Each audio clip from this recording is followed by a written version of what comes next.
What's up, y'all? Kofi Kingston here, and I would love to have a drink with Wrestling on the Rocks, depending on what that drink is, preferably non-alcoholic, you know? How's it going? I'm the Celtic Warrior, Sheamus. Wardlow here. Soda. I would love to have a drink with Wrestling on the Rocks. I would love to have a drink with Wrestling on the Rocks. Maple syrup. I would never have a drink with Wrestling on the Rocks. Welcome to my birthday! And welcome to the dive bar of the IWC for a brand new episode 1. Again! It's time for a drink with our wrestling buddies right here on Wrestling on the Rocks, where every show is our first show and every day is my birthday of all days. Now here's your host, Ref Marsh. Thank you, Marv. And thank you, drinking buddies. Let's bring on a classic, Miss Amanda Jane. How you doing, Miss Amanda Jane? I'm doing great. You know, every time I see Marv now, I get so excited. Did you? You know, I do. It's very happy. And then I was going to say, did you use the fart gun? I didn't have to. He's just slick that way. He's ready to go. Okay.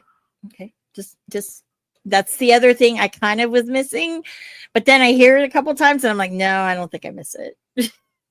Oh, it's a good one. It drives home the point, I think. You know what I mean? The point of what? Pointless aggression, dude. Yeah, pointless aggression. Buy the shirt. Yeah, shirt's available. That's your shill for the evening. My shirt. Is it still on there like that? Resting on the Rocks. Wait, I don't even know where. I don't see the shop. I don't even know. But go to the shop. Oh, yes. I think I stopped paying for the website. I don't know. We have this. There was that a new card at one point. So yeah, my .com's gone. But let me see. Teespring. I think we just put the Teespring one on. I don't know because that's not my job. Wrestling on the Rocks. I'm just the when you're not around, I'm just the talent. Either way. I don't know. I'm gonna see if our shop is still up. It should be. Is this it? It should be because we yeah.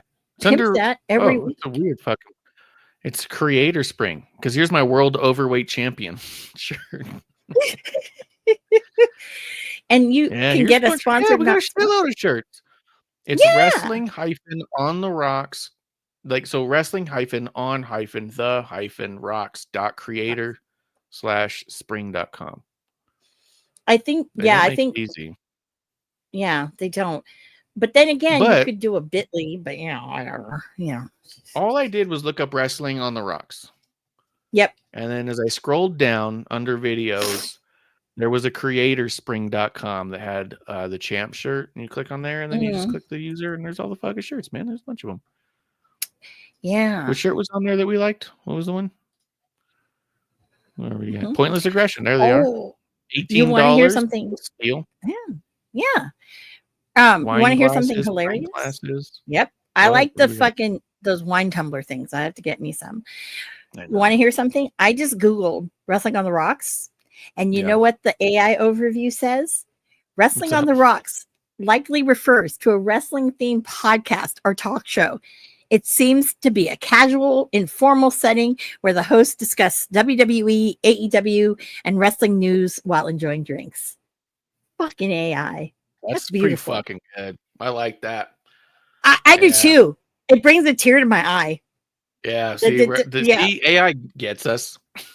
AI on Google gets us. They get it. They get it. Yeah. They get it. Copy that and send it to me. I will take a screenshot of it and I'll send it to you. But I'm sure if you Googled it too, you'd get the same thing unless you got a different. I'm getting a weird thing because I think I did other stuff. So send me, copy paste me on that one. Yeah, I will do that. And then I'm going to ask Chat GPT right now. I know this is so we got derailed. Okay. But remember it's episode 1. Yeah. Fast. But because we got cocky here, Yeah. On the rocks. What? Yeah. We got surprised by our own influence. I know. Yeah. Shit. All right. Oh shit. Holy crap. You want to see what Chat GPT says? Holy shit. It's a fucking diatribe. Yeah. Here it goes. Wrestling on the Rocks is a podcast and media brand focused on professional wrestling. It typically features commentary, reviews, and discussions about wrestling promotions like WWE, AEW, Impact Wrestling, and others.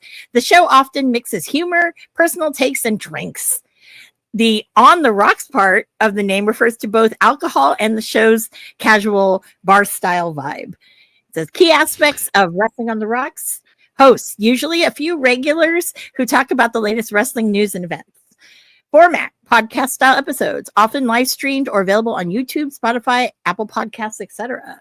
Tone, informal, conversational, and often includes alcohol as part of the theme. Drinks during the show. Audience, fans of wrestling looking for laid back yet passionate analysis and banter. It says if you're looking for fan-driven wrestling content that blends real opinions with entertainment, Wrestling on the Rocks might be up your alley. Want a link to their latest episode or social pages? God damn. Wow. AI gets us. Wow. They get it. Cheers to AI. I've been anti-AI a long time, but I think AI is on my side. I think so. And I'll say this right now, since we're cheering, okay? Yeah. I know you haven't done this host thing in a while, and because I've been kind of taking the helm. So our favorite game still is what's in your glass. So you see what's in my can, because you don't pour a little on top of that, because I only take cans into work when I'm going to pour something on top. No, because I don't have anything right now. I need to go to the store because anything I have, you can't pour in here right now. So I can't open my bottle of Welv Cocoa and fucking put that in here. No. I don't have any soju, and we all know me and soju. So yeah, I'm having but I can't put Canadian cider whiskey with sweet tea, and you need to lower your volume because I'm coming back at us, and we don't need everyone here for no reason. But I've got some Canadian whiskey and some sweet tea, so it's good. I'm gonna probably have more in a bit. All right, that better. Yeah, it's good. Probably, I don't know. What is it? Yeah, it's I probably don't know. good. I don't know. All I know is my shit is like pink and glowy, as y'all see. I don't know. But But hey, I'm using a mic. I know you know back in the day I wouldn't use a mic. But now I'm professional. Whatever that means. Anyway, wow. Chat GPT, man. AI. I don't know if it means we're doing good or I don't know. I'm impressed. I will send both of those to you. This send is those to fucking me. impressive. Yeah, they get us. They get it. They get it. I don't know where else to look, but if you guys have suggestions out there, just let us know. Because I'm curious now. Now we have two glowing fucking AI. Dude, AI loves us. I don't know what to do about that. You know who else loves us? Well, I think he loves us. I don't know. Sam Stackhouse. Stackhouse is the shit. Stackhouse. Whoop, whoop, whoop. Mm-hmm. I love his new shirt, which, by the way, where can you get that awesome new shirt? Well, him and his tag partner, right? They're in NWA. They're going to be at the Crockett Cup. They've been announced as going to be in the there's a tag tournament for the Crockett Cup. Yeah. Is the Crockett Cup itself a fucking tournament? Yeah, it's a tag tournament. Tag only? It's I thought there was a singles tournament too. No. So no, it's only a tag cup.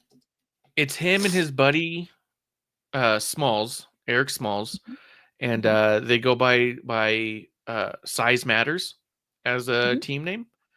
That's and great. I drew them up some fan art, and I guess Smalls loved it like crazy and convinced Stackhouse to give it to the giveaway to make shirts out of, and they did. It's on their site. $24. Comes in crimson and in black. I'm gonna get have one. To buy a crimson one. Yeah, that's the one I want to get. Because I just gotta wait as you see black shirts, and of course, oh yeah, by the way, since this is the Vegas one, but guys, Peacemaker 2 is coming. There's a trailer. Is there? Yeah, I saw it the other day. I was like, oh yeah, it's on YouTube. I was excited. That's awesome. I think it said August, but there's a trailer. Yeah. All right. We'll have to check that out. It's going to be amazing. Only thing I don't know if there's tidy whities. I hope. I mean, there has to be. That was a staple. That was such a staple in the first one. They made a pop of it and other figures, if I remember correctly. So I can't imagine they wouldn't roll it back. You know what I mean? Yeah. And I still, to this day, I want Cena to sign that tidy whitey's Peacemaker.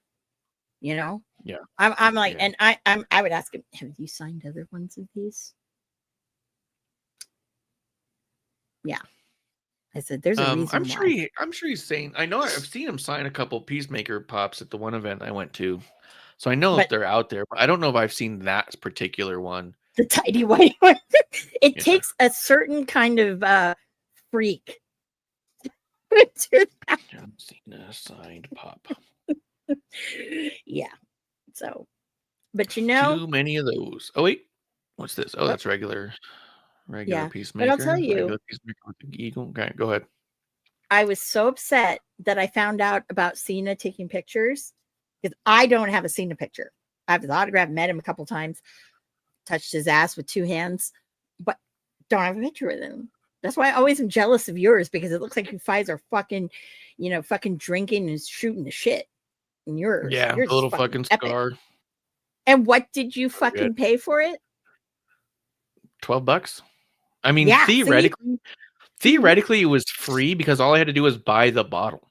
Like there's a bottle that they were selling that was on sale for $12, and they're like, "All right, he'll sign it and take a picture with you if you just buy the bottle." And it's like, okay, I'll have a bottle. That's a steal. Whereas I was willing to pay $400 plus fees for the photo. Yeah, I'm seeing 2. I'm only seeing 2 online of that particular Peacemaker bobble going, and it's like $200.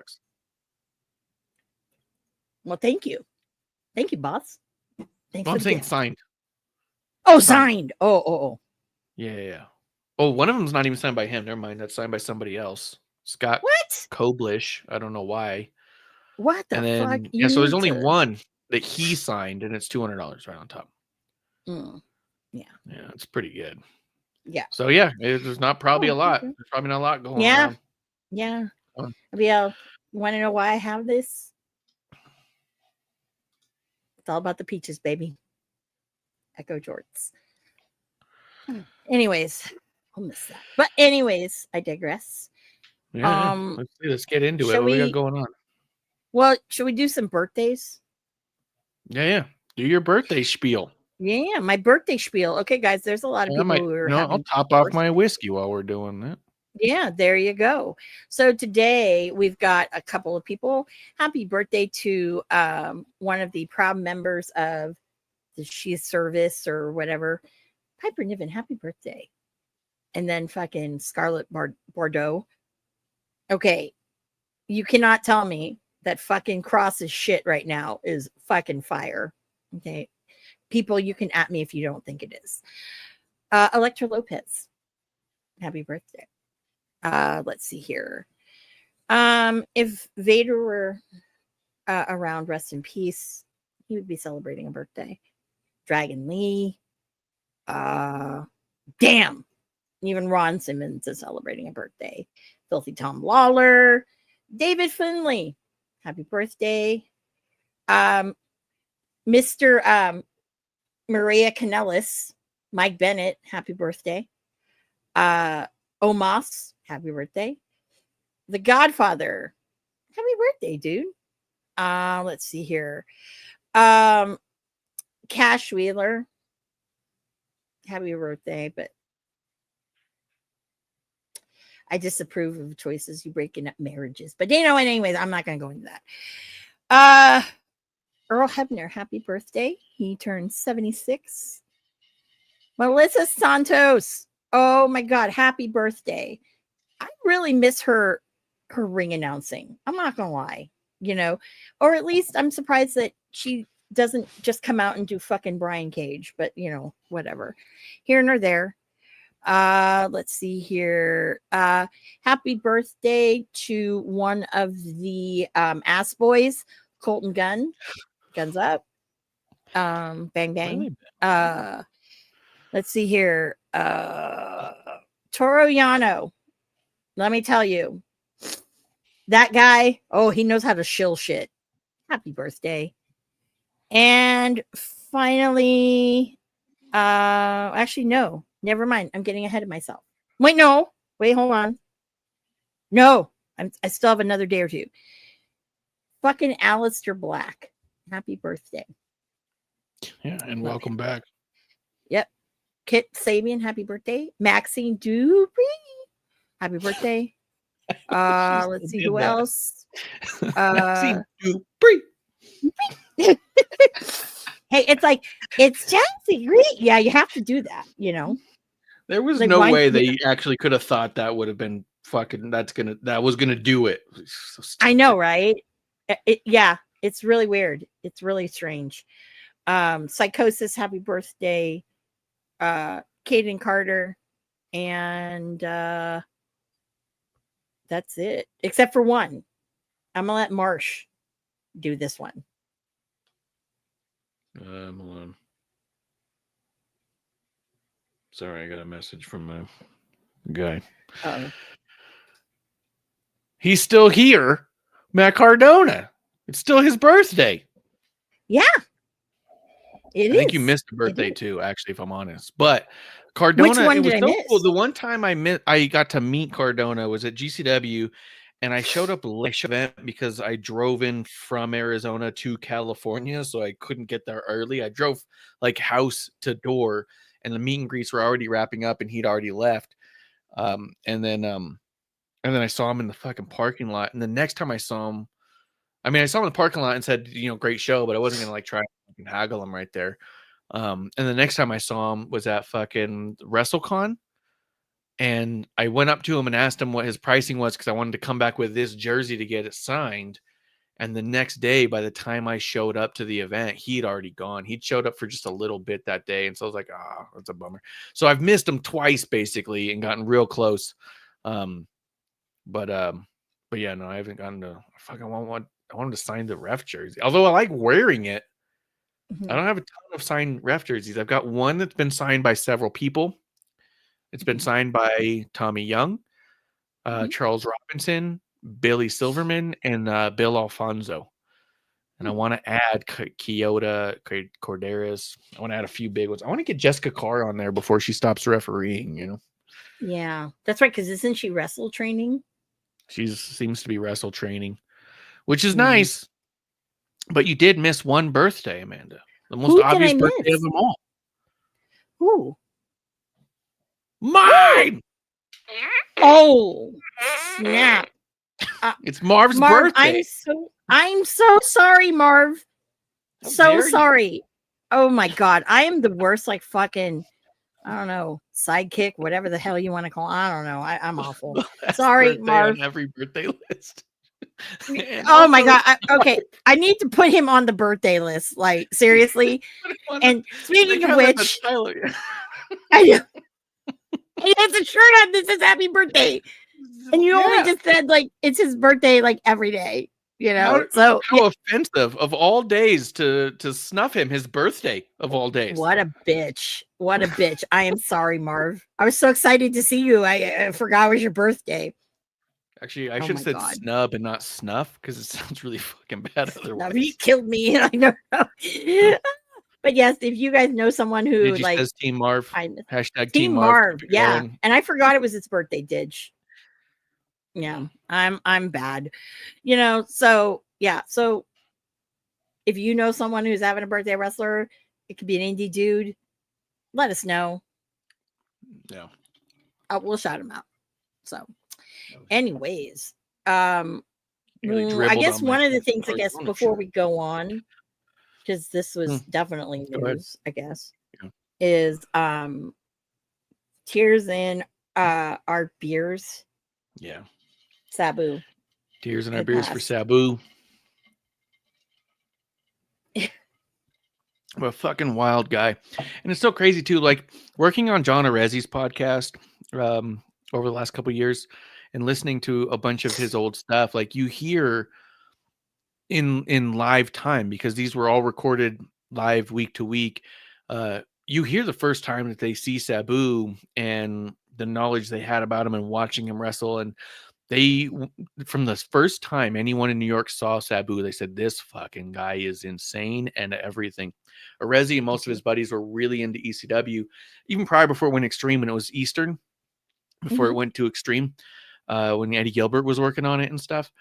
They still were bringing in Sabu and stuff, and they just thought it was amazing. So much so that by the time Arezzi started promoting his own actual like shows beyond the conventions, because he did a few conventions and stuff, and he had a lot of people there, but he booked Sabu in a couple of matches and stuff. Like he took him on tour with him, and he took him over to Singapore and all that. Oh wow. And it was the one really cool thing is I've been to CAC twice, the Cauliflower Alley Club, and I suggest anybody who can go when you can. The first time I went, I mean, and this is just like irony, and so it's kind of like easy to snicker at, but the first time I went, I met Jerry Jarrett, and then about 6 months later, he passed away. And I thought, fuck, what a once in a lifetime opportunity to be able to meet him and tell him what he meant, right? Because like I told him, I was like, look, everything you did with Andy Kaufman is shaped so much of my life between Andy and comedy and wrestling. It all took a turn. I remember the night I saw Andy Kaufman on TV for the first time. I was 12.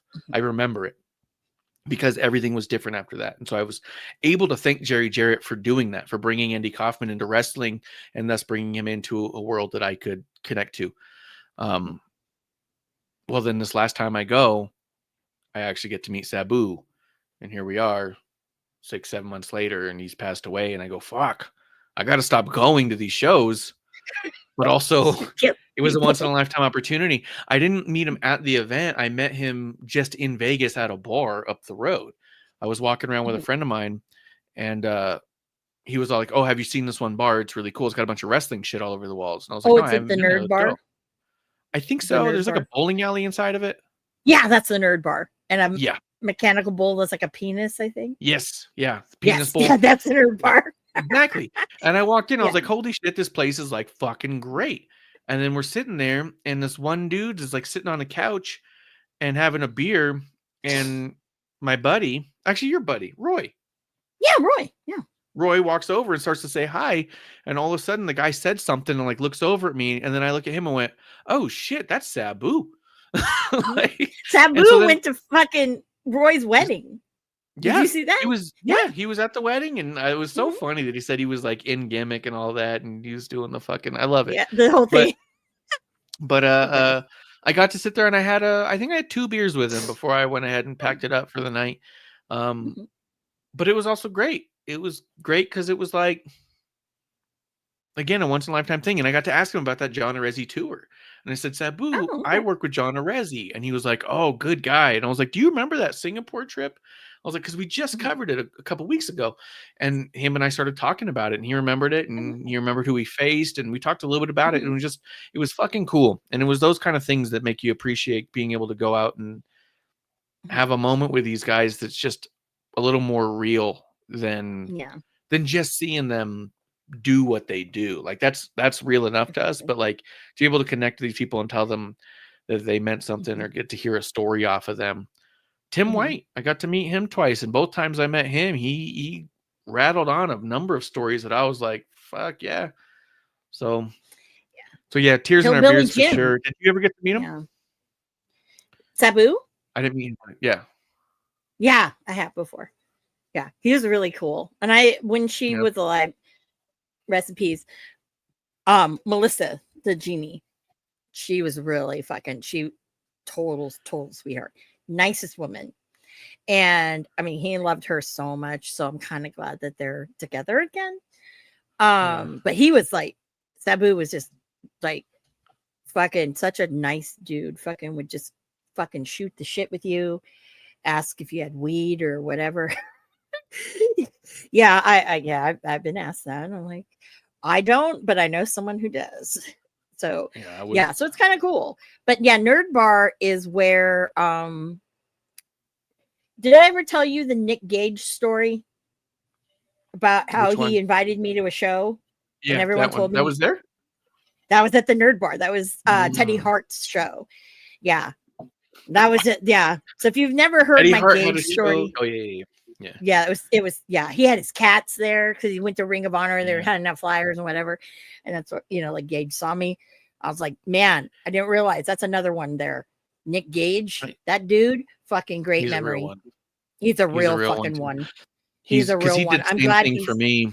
When I met him at the one show, I had the drawings I had of him. I don't even know where I put them up yet. I think they're sitting over there for me to put up. But I did a drawing of him and asked him to sign it. And he was like, man, people don't really draw for me. He's like, that's really cool. And he was like, that's awesome. I was like, I have an extra print if you want one. He's like, oh, really? Okay. Because, I always print off 2 just in case someone wants it or in case I damage one. And so he really wanted it and he took it. And I told him about how I was friends with Sam Roberts. And he was all like, oh, you're one of Sam's boys? He goes, then you're one of my boys. Don't let anyone fuck with you. Oh my god! You realize you got that treatment too? Yeah. He was all like, "If you got any problems, you find me, man." And also like, "Okay, that's what I don't think I'll he's have like. problems." If anyone fucking looks at you fucking weird, you fucking stop what you're doing. You fucking come find me. I'll fucking kill him for you. I'm like, I didn't know what to say. I was like, You're all like, you know what you should have said. Fucking Will Ospreay just said some shit to me. Now you mention it. I can handle that motherfucker on my own. Thank you. Thank you. No. Most people would be all. They want to pay the money. They're like, God, she's gonna be like fucking Floyd. Merriweather. Fucking destroy that guy. Yeah. Yeah. I mean, I verbally destroy him. Just imagine. Yeah. And Gagey brings up homicidal, suicidal, genocidal, and also he says that he saw him the weekend before he passed. And he told that story here, I believe, right? Because I ended up having to call him to get the full story. Yeah, he talked about last that week. Yeah, he got to hang with him for a little bit and have a couple drinks and spend some time with him. Fucking cool dude. And also, as long as we're on the topic for Nick Gage, tears in our beers for his wife too. That was really hard to hear. Real bummer to hear about his wife passing, just because. because we haven't seen him in a while, and I was actually bringing it up a little bit before I heard about that I hadn't seen him doing a lot yet, and I was wondering where he's been, and then that was the next thing I heard. He had gotten back into the drugs, and so he took a little time away, and everyone thought that him and Lauderdale had a falling out, which it was not. Okay. Lauderdale was like, obviously Gage is his demons, and then of course, then his wife passes, and that didn't help matters any.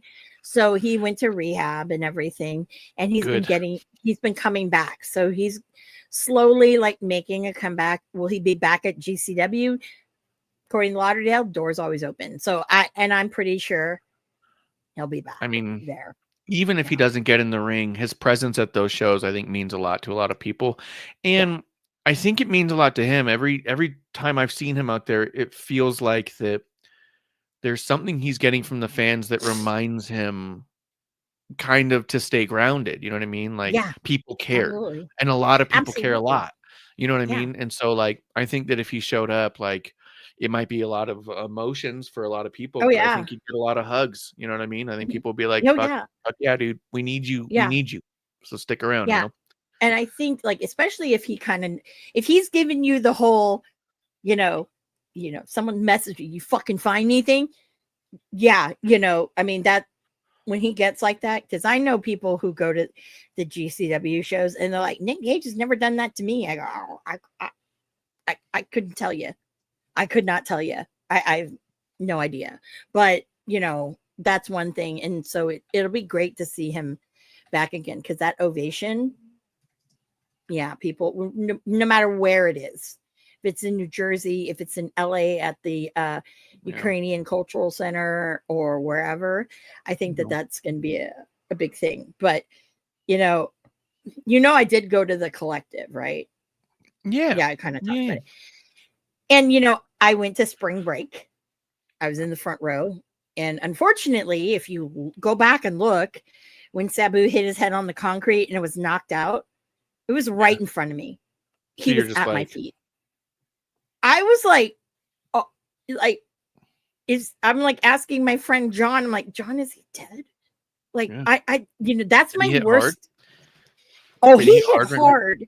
Yeah. I saw him. I could hear him smack his head on the ground. Next thing I know, I was like, oh my God. And then like when I went, oh my God, put my hand up to my like mouth, this fucking like big pool of blood came out. And I'm like, oh my, I was like, holy fuck. Is he, that's why I thought he was dead. Because, I've seen Hiromu almost die in front of me. And that's like, for me, that's the one thing about with shows. I don't want to see someone die. Maybe Will Ospreay. But okay. Nobody wants to go to a wrestling show to see anybody get injured at all, let alone significantly lethally damaged. You know what I mean? Like when Ospreay wrestles, I want him to get injured. To go, oh, look, dude. I'll tell you, there's a few people who've gotten injured that did not hurt my feelings any. But the goal isn't to see that. You don't go there saying, I hope this dude gets lethally injured. I hope this person breaks a leg. I do with him. He shoved me. Okay. It might not have been before where I wish death upon him or he gets injured. But now, all bets are off, bitch. All bets are off. And even fucking one of your fucking friends even was like, he's a fucking dick. And I showed Marty that. He was like, are you fucking kidding me? I'm like, no. He goes, you don't do that. And I'm like, no, you don't do that. Yeah, you don't. He's like, ugh. I'm like, oh. I said, if I'm swaying you, I said, I've been swaying you for years that the guy's an asshole and you try to give people the benefit of the doubt. But then I got some tea, but I'm not going to share it out here. Maybe one day, but no. I'll share with you, Mark. What did you think of his last match? It's gotten a lot of criticism online. A lot of people are trying to push the blame of his passing onto GCW and Brett and Joey specifically. And one of the interesting bits is that the big detail that people are really latching onto is his use of Kratom to get into the match. Yeah. Which like I get it, but also like, look, it's a bad look to have to take anything to get into the ring, right? That just Yeah. is the fact. I mean, even when we Mhm. saw the fucking last ride with Undertaker, that special, and they showed him getting shots in his knees just to get out there, that's a Yeah. bad look, right? It just, Yeah. but these guys they're dealing with a lot. And I used to work at a smoke shop and learned a lot about kratom. Mhm.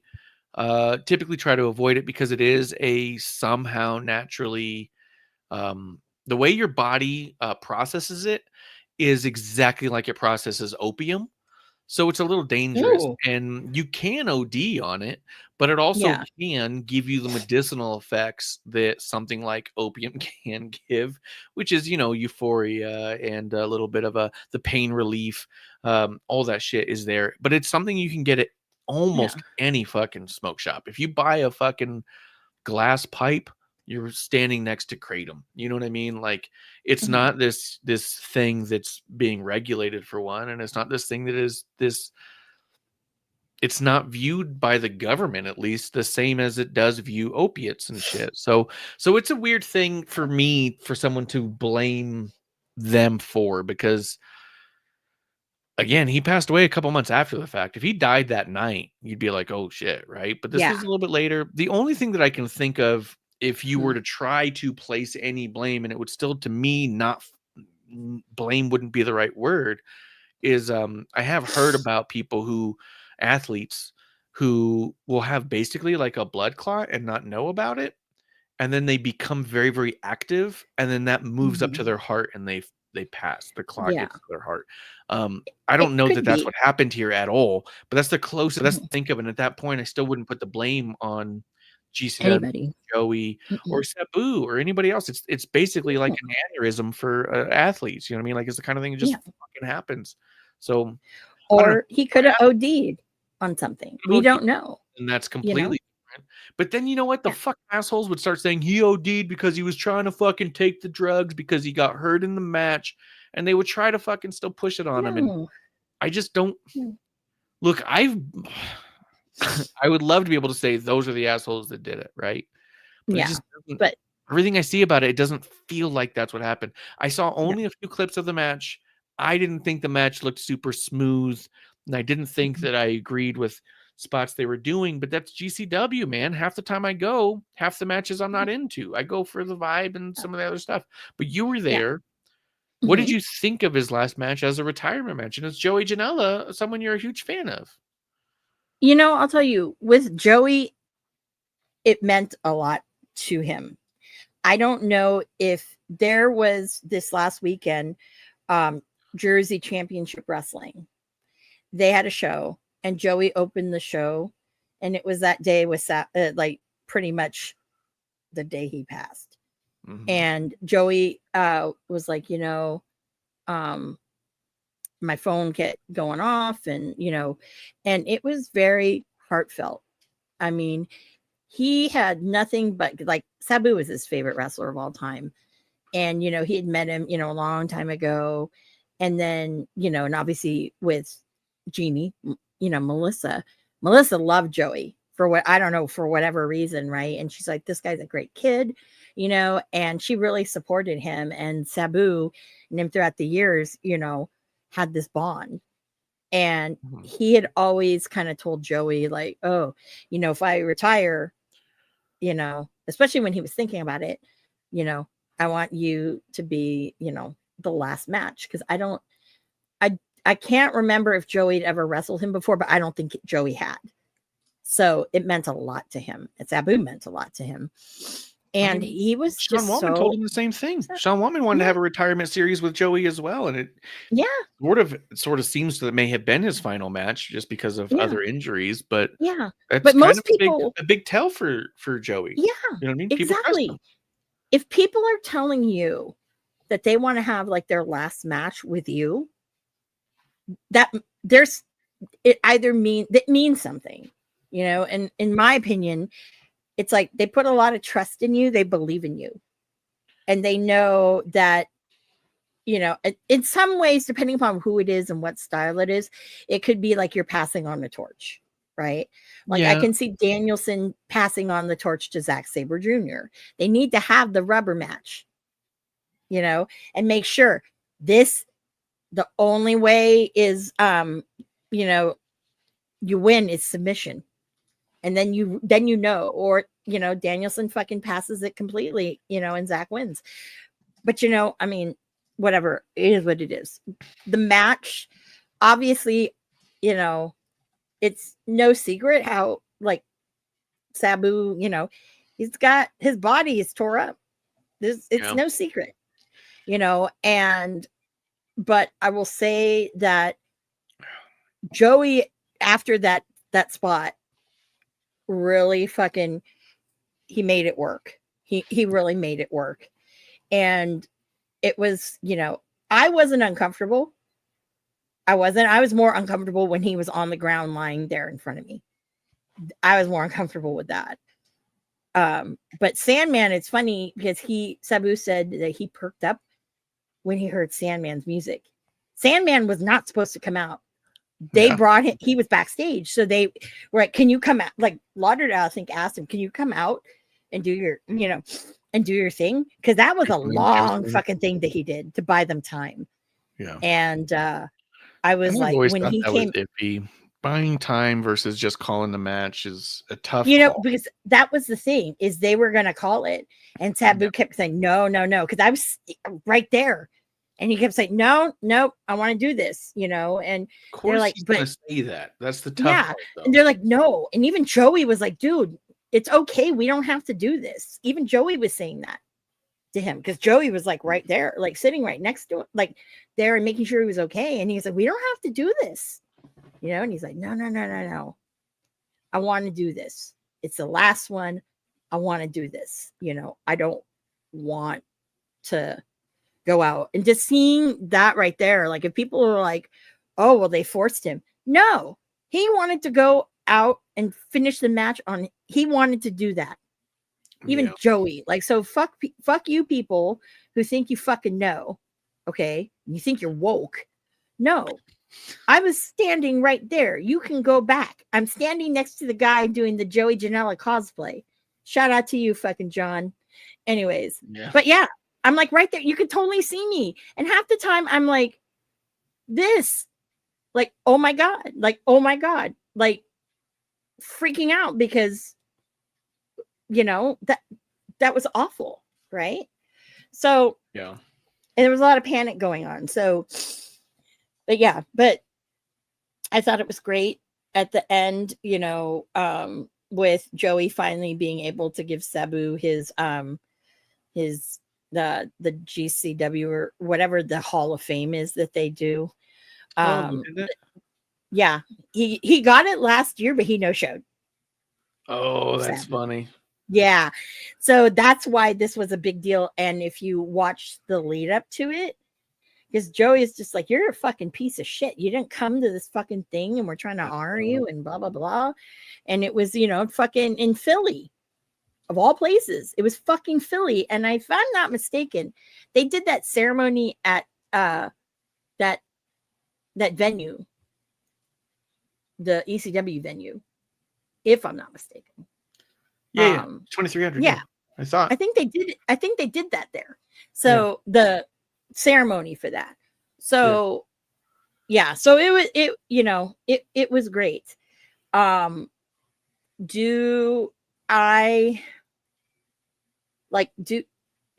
kind of bothers me. Everybody on the internet, it bothers me. But then again, it's like same old shit. You guys fucking have nothing better to do than fucking, try to, and no.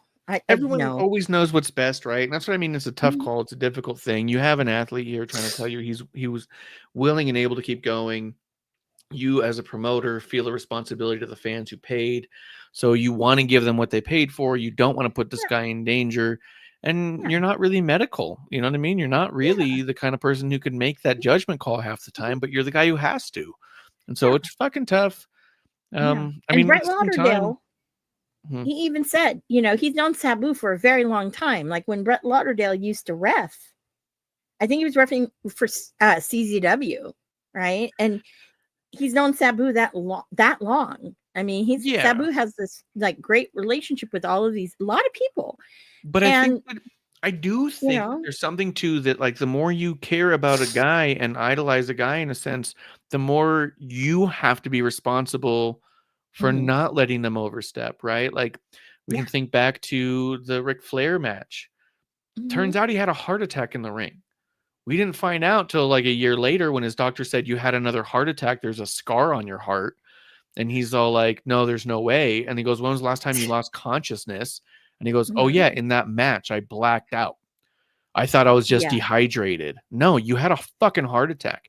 And it's one of those things where it's all like going into it and watching it. And afterwards, the only people who kept saying that this was okay were the people who were close to him, which to me was a problem because it was like, you're the guy who's supposed to protect him. You're the people. You're the friends and the family that are supposed to say, you don't have to do this. But instead, you all made a buck off this. You know what I mean? And then it turns out he had a heart attack and luckily he survived. You know what I mean? Like, but I think at a certain point, you have to say, like, you have to put your fandom aside is what it is. Because that's the problem is those people wanted to give Ric Flair what he wanted. Right here, these guys were trying to give Sabu what he wanted. And again, I don't think this match is what killed him at all. But at the same time, you have to go. Sometimes these guys, they're fighters, they're warriors, especially from that time frame. They have that fighting spirit. You have to be the guys that care enough to say, you don't get what you want this time because we need more time. You know what I mean? Like, exactly. Exactly. And I think that, it's no secret either that when Melissa died, because, they did, I don't know if they were married. I don't know that I don't know deep in that, but I know that, they were a couple. They were always with each other. When she passed, he took it hard. I've heard from people, just saying that, it was really hard for him. So, and I get it, but I think right now it's like, if you're a fan, if you're not a fan or of him or whatever, GCW, Joey Janela, whomever, I think it's not appropriate to, make that commentary. I really don't. I'm sorry. I just don't. Yeah, I don't. And I'll even I think it's fair to try and place the blame. I would concede that they probably ought to have ended the match, but I don't think that has anything to do with his state. You know what I mean? No. And especially I thought he ended it. I thought he was crazy because of all that blood that I saw. Yeah. After he hit his head and he was knocked out. I was like, you're fucking crazy. Like I'm standing there like, matter of fact, no way. If you have Sandman there, fucking tell Sandman to take over the match. Do the last half. You know what I mean? And then Sabu can come in and run around a little bit, but they can keep knocking him down as they stay down. I mean, like they could have eased it up on him, but I don't know. Again, trying to quarterback it after the fact is not going to help anybody. And at the end of the day, it's just sad to hear that he went. And at the end of the day, like he did get that payday that he was looking for, and he did get to have that last match that he wanted. And there's something to that too that's kind of nice. So I don't know, it's tough. Well, that show, Spring Break, man, did you see the match, the Fuego del Sol match versus Atticus Cogar? I did not watch that match. But I did see the setup to the match, and I did see pictures of the thing because that's when Fuego had to retire, and he left his boots in the ring. Yeah, took his mask didn't have off. to retire. He had to. It was mask. It was mask or career versus career in GCW. That's right. That's right. It was. Yeah. It was. I'll lose my mask. You lose your career, kind of a deal. Yeah. He decided. Now this is why you need to watch it for fucking Sam. When Sam came out and when Fuego was fucking, I was crying. Okay. I was like, this storytelling. I'm like, oh my God, like you're fucking breaking up the band. Like, what are you doing, Fuego? I'm like, you could see how upset Sam was. And I was dying inside. I was like, oh my God. Like, That I was saw like the emotional. clip afterwards where Stackhouse Yeah. was just going like, "Dude, it's not the mask. It's nothing with the mask. It's always you. It's been you." Like, so Yeah, Stackhouse is there that's being where. hyper supportive of his Yeah, guy, he's like, and "You're my friend. still, Don't do this. Don't do." Begging. It was just. It broke my heart. Right. Fucking. And then I'm like, this fucking goddamn Sam Stackhouse. Woo woo. Yeah. I'm like, oh my god. Like this. I'm like, there are people. A lot. I will say this. I will say that 85% of the wrestlers out there can't tell a story. not like They this. just can't, you know. No. And there's that little 15% that are out there that really are they know how to do it and really kind of are able to pull emotion out of people. I will say right now, I think Sam Stackhouse is top 3, hands down. Yeah. I mean, it is so incredible. I can't wait to have him on the show again. And I'm fucking gutted because I didn't get to meet Sam because I hated how they had the setup. Really? So like they didn't sell merch in the venue. They had it like separate. And I didn't realize that they did that. And then like some of the wrestlers were back there. So that was the only Sam in the clusterfuck? I think he was. Well, those were the only 2 times I saw Sam because I didn't go to the other shows that weekend. No. But I was mad because I'm like, oh, I want to meet him finally. Finally. Yeah. So, but I said one of these days, because I'm going to, I'm going to see you somewhere, Sam. Seriously, at GCW.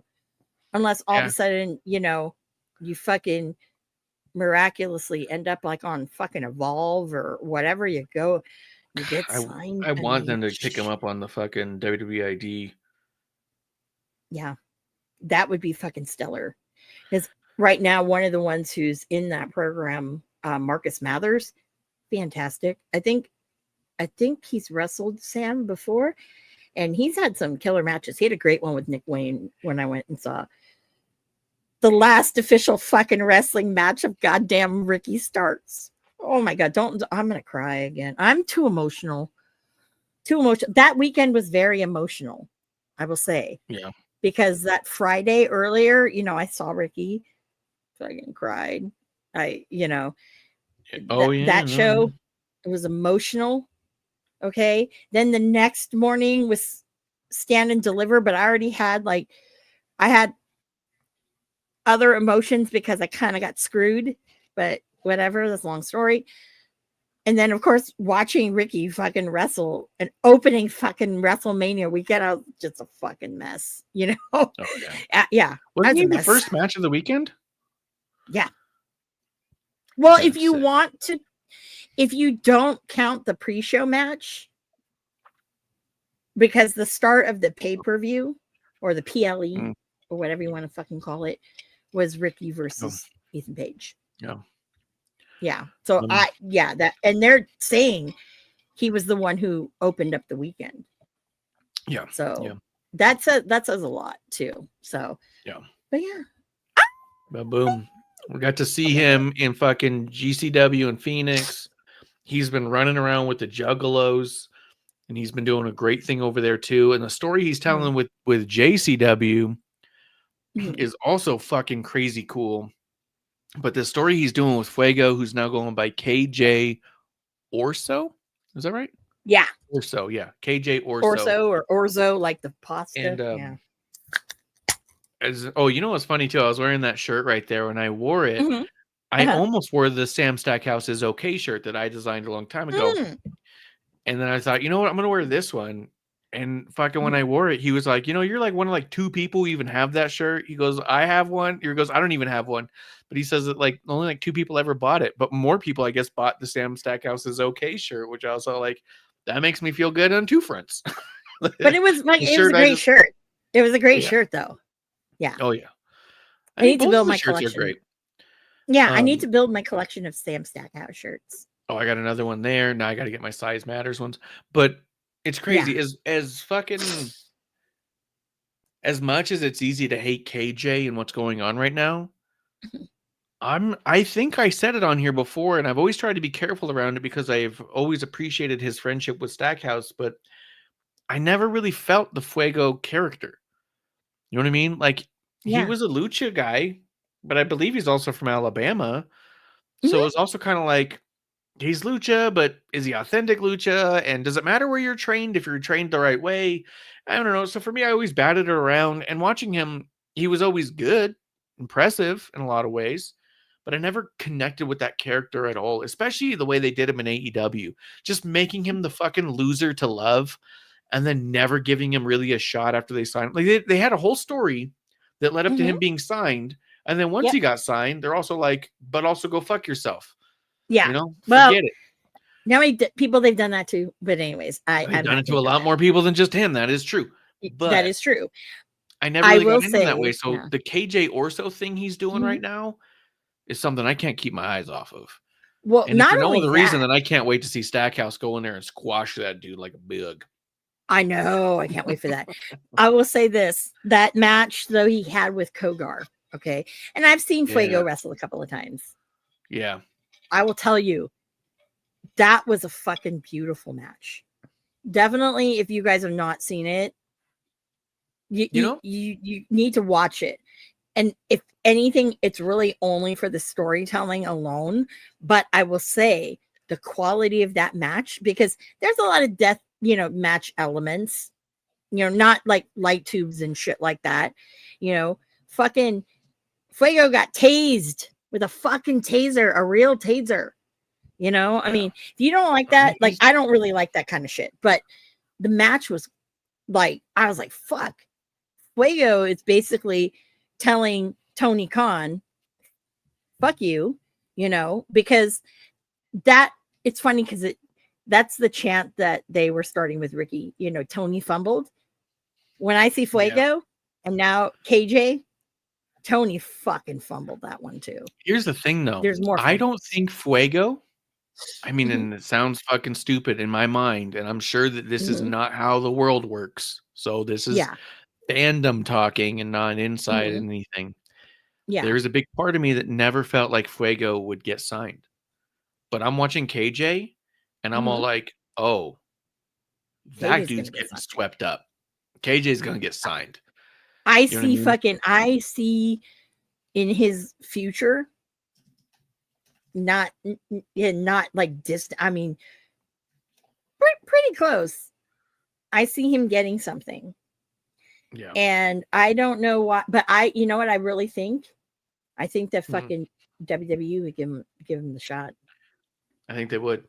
I think WWE and even would like with Sam, it's that storytelling, because you don't get that, Yeah. And like when I see like, dude, fucking KJ did the double stomp on Sam, and then he's wearing a t-shirt of him all smiling together, just wipes Sam's blood. Like, fuck. Yeah. Brutal. Yeah. That was the other. Yeah. When he had the match with Kogar. Yeah. Sam. Oh boy. I tell you guys, like, I'm not saying this because like Sam, definitely friend of the show, probably first drinking buddy. Right. First. Officially. Yeah. I'm not saying that because of all of that. I'm saying he's fucking just damn, and you guys know me when I champion someone that fucking, this is like another fucking level. Okay. And nobody right now in the indies is doing that. Nobody. Yeah. At all. So it's kind of amazing to see that. And I think that's, because as y'all know, I'm watching more WWE now. It's the flip side now. It's more WWE, less of the indie shit. Because why? The indies were raped. They were raped. Tony Khan raped the indies. It's also ironic. If you go back and go to years ago when we first brought you on here, you were talking the opposite. You were saying that the NXT was raping the indies and that you wanted them to leave the indies alone so they could thrive. And then AEW came along. We all thought, oh, maybe here we go. Maybe we got a cool thing. And then the next thing you know, they pillaged worse than WWE ever did. Yeah, and they were also taking WWE's old leftovers Oh yeah. on top of it. And so these people that you're like taking from the indies, right? Now you're signing these like other people where you're like, you don't need to do that. You've got such great talent. And those kids get shelved. Yeah. You know, Yeah. they've got such a great talent in Lee Moriarty. Him and fucking Shane Taylor, you know, promotions. Their stable that they have, because now they have the infantry and Trish Adora. They all are fucking great. All of them. Fucking, you know, fucking tossed to the wayside. You know? Now I think the biggest thing now is who are the ones that are like hidden now? Keith Lee's been hidden. Wardlow, but I hear Wardlow was in Las Vegas and talking to WWE. Yeah. Is he doing stuff with FSW or anything? He was pulled off the show he was supposed to do. Huh. Tony Khan pulled him off. Well, which I'd say big middle finger to you.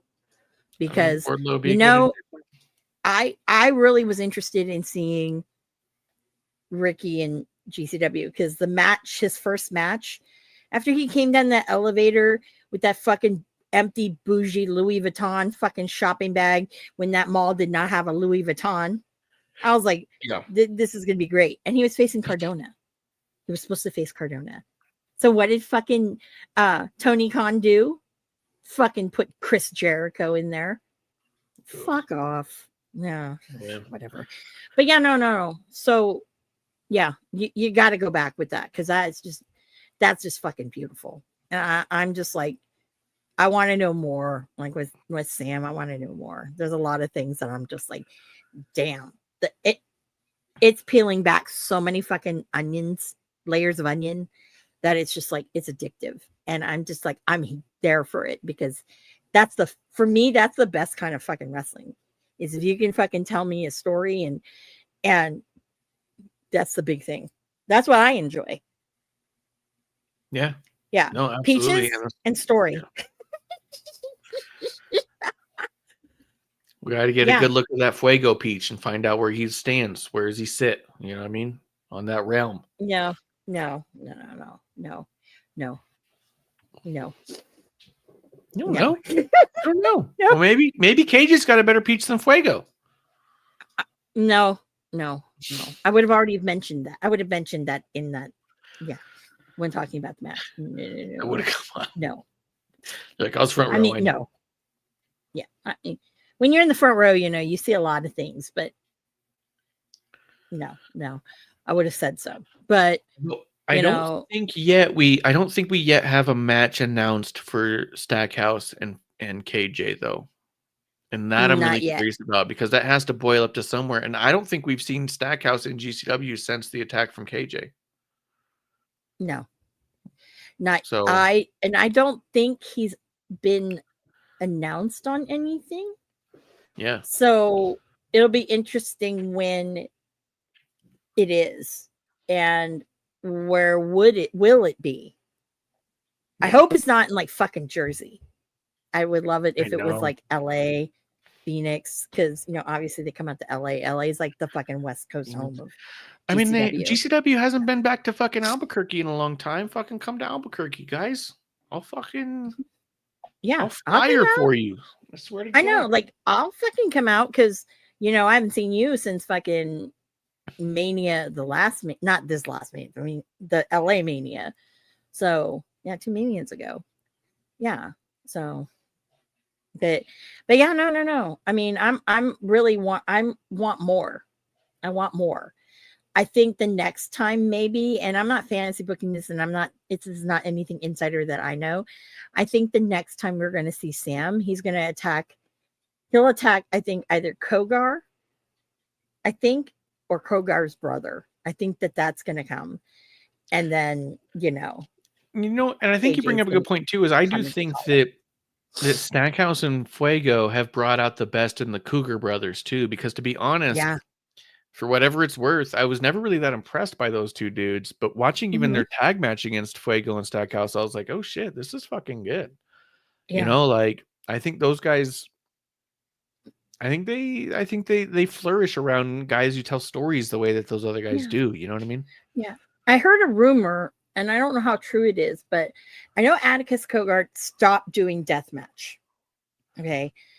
And I think he is going to be WWE ID, is the rumor. I don't know how true that is, but I had heard that.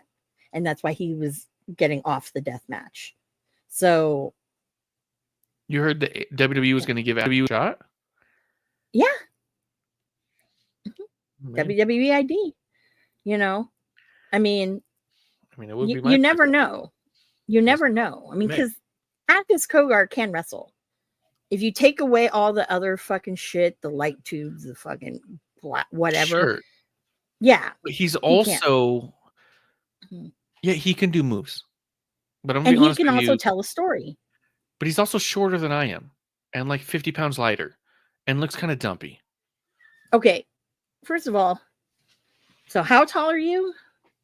I'm like 5'10". March? I'm like 5'10". I'm not even 6 foot. Okay. Well, you know that you're taller than. Look at their Stackhouse. Yeah, I'm shorter than Stackhouse by half his head. You know what I mean? You don't have a picture with Marty, right? I do. And I believe you're taller than him. Let me find my picture with Marty. Because sometimes when I look at Marty, like we're the same fucking height. I do remember when I took a picture with Marty, I was also kind of like, huh. He's short. He bills himself at 5'10". And I'm like, dude, you're no. No. So sorry. No. Like when you look at like my picture, like most of my pictures with Marty, we're usually the same height. Even the last picture I took with Marty, I think we're the same height. Yeah, I'm gonna do a couple. Yeah. But I mean, some guys. Marty knows he's short. He can't help it. But Atticus Kogart, you know who he reminds me of, but he's obviously a little bit bigger. And that is like breaky looking, is Marco Stunt. But he's also, I think, a better wrestler than Marco. I would not put Marco Stunt. I ran into Marco Stunt at an event, and I was so amazed. It was a karaoke event, and I was like, he's awesome. Oh, he is an awesome fucking singer, dude. He's such a good singer. He tried out for The Voice too. Well, and he should. Yeah. I don't know I can't remember what happened to him, but no, like he performed on the Jericho cruise twice when I saw him on there. Fucking great. Nice guy. God damn it. Totally nice guy. Also saw it when he blew out his knee, and we kind of helped him with the hospital thing. Yeah. That was the night David Arquette ended going to the same hospital. Luke Perry took him there. And I was so upset that I was like, oh, yeah. How did I not? Ah! And then, of course, I meet him. And then what happens a couple weeks later, he passes. So, yeah, I guess I killed Luke Perry. I'm sorry. Yeah. But I did get to fangirl, and I never fangirl. And that was the biggest fangirl. And my friend Vina, shout out to her. She was so embarrassed. She was like, oh, my God, I don't know who this woman is. Yeah. Started crying. I'm like, oh, my God. I have to tell you, my favorite episode. Yeah. Was when you got married to Tony. And then you were looking for the cat. She got shot. And he was like, I need to hug you. I'm like, okay. All right. I got a few pictures to share here of me next to certain wrestlers. To people. Let me do some stuff. I'm gonna crop them because these are all taken with my phone. It's the wrong file type, and so it does a thing. So you can keep going while I crop all of these real quick to make it functional. But yeah, here's my different heights. But I mean, beyond that, so when I first saw Marco Stunt, I saw it was at a karaoke event, and I went, oh shit, this fucking kid, whoever's child this is really fucking good at this. Just turned out it wasn't a child. It was Marco Stunt. Yeah. And so I don't know that I would try to say that Atticus is like the next Marco Stunt, because I don't think there's a surprise on why WWE never knocked on his door either. You know what I mean? Well, with Marco Stunt, because he was very, very tiny. Okay. I think it's a little bit different because Atticus has a little bit more girth to him. That's maybe not a very good word for me to say. But he looks dumpy girth. He doesn't look like a fucking badass who's got some weight on him. It's not like Jacob Fatu when he was on the Indies and you go, he's a thick boy, but that motherfucker can go. But you know, that's a different thing. Like, look at fucking Brody King. That motherfucker can go too. But he's a big dude. He's fucking Brody huge, King's dude. he's also tall. Brody King is like fucking like 6'4" at least. That's what I'm saying. Yeah. So, yeah, I don't know that Atticus is going to be the number there. Well, I don't know. But you know, I couldn't really tell you. I really couldn't tell you. So I don't know. But as Marsh is looking through his photos, yeah. Well, I would show everyone some of mine, but everyone is taller than me except for Marty. Marty's the only one. So I got 9 of them that we're going to go through. Let's see. Okay, let's see. Let me see if it'll present this correctly. This is great. I should send you mine so you can fucking go through them. All right, we'll just go top to bottom and see who pulls up. Oh, this one, I think, you know what? I'm going to go from the bottom up because I think that this is the opposite order. All right, so here's me and Kevin Owens. See? Kevin Owens is not taller than me. Well, you're how tall again? 5'10"? I'm telling you, I'm like 5'10". He goes by like 6'2". And I believe it. Okay. Looking at him next to me, he's billed at. Oh, it's a 6 foot there. Oh. Does that look? I thought he was a little bit taller. I mean, Clump's no, big, I think no. No. So he's 6 foot. Really? Maybe I'm closer to 5'9". I mean, looking at it, I mean, he only has a couple. Well, well, then again, his hair's up. I could see that being a 2-inch difference. You guys tell me in the comments. Yeah, I can see that too. Yeah, I can see it. Now, the other thing too is some of these guys, when they most of them all build themselves a lot taller than they are. A little taller. And there are some. There's me and Conan and Rey Mysterio. Well, Rey Mysterio is short. I think Rey Mysterio is my height. He's my height. Has to be. Yeah, he's like 5'5", I think. I feel like anytime I've seen Rey Mysterio, he builds at 5'6". No, he is not 5'6". I think that's true. He's not 5'6". No, he's got to be like my height, 5'3". No. There's no way. There's no way. Here's me and Jerry Lawler. Mm-hmm. Did it pull up? Okay. Okay. He looks like a 6-footer. He builds at 6 foot, and he's about the same height, taller than me than Owens. You know? Yeah, absolutely. Mm-hmm. I also like the varying weights you're going to see here. Here's me and Bianca Belair. I'm a couple inches taller than Bianca. That would make sense, right? And she has tennis shoes on. She's got tennis shoes on. She builds at 5'7". Yep. That's a believable 2 to 3 inches higher, right? Yeah, absolutely. See what I'm saying? Mm-hmm. I didn't realize you had a photo with Bianca. The fucking man here, Jacob Fatu, the fucking man, dude. Oh my god, you know how fucking big he is. He is fucking big. I know that. Hello, you know how long I've seen him on the fucking indies. You know what's really bad? He builds at 6'2". Okay, that makes sense. Yeah, he's significantly taller than Owens was. Yeah, I will say this. I as much as I've seen him wrestle, okay, and it's a lot. I never got a photo with him. Really? I always just was shooting the shit with him. You know? I mean, I've told the story a million times, so I won't go through the whole thing. But the only reason I got a photo with him is because he asked for one. When I connected eyes with him across the room in the GCW, that's the Ukrainian hall, or cultural center. We locked eyes. I went wide-eyed and went, "Oh shit, that's Jacob Fatu." And I turn over to my now wife, and I fucking elbowed her. I was like, "There goes Jacob." And we both looked back over there, and he kind of looked away. And then he looked back, and then he stopped walking, and he looked back again, and then he waved us over and goes, "Come on over here, guys." Like, he was across the room, but he saw that we had a reaction to seeing him. Like, how fucking, like, That's a fucking move right there. You know what I mean? That is some fucking He sees coolness us right get there. excited just to see him, and he goes, I've got 30 seconds. I can make these two people can be a fan for life right now. And he was right. yeah. Like, he waved us over and he goes, no, we're getting a picture. We're getting a picture. Takes a picture with me. And then Michelle's like, oh, thanks. That's all nice. And then he goes, no, baby girl, you're getting one too. Come on over. And so we got a picture with her as well. Like, Jelly. it was all, yeah. And it was just cool because it was all like, yeah.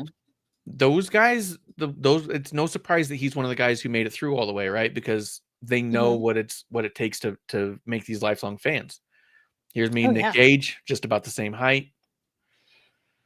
Yeah, that's I think, because I think he bills himself as like 5'10", because he's not 5'10". He's not tall. He built that.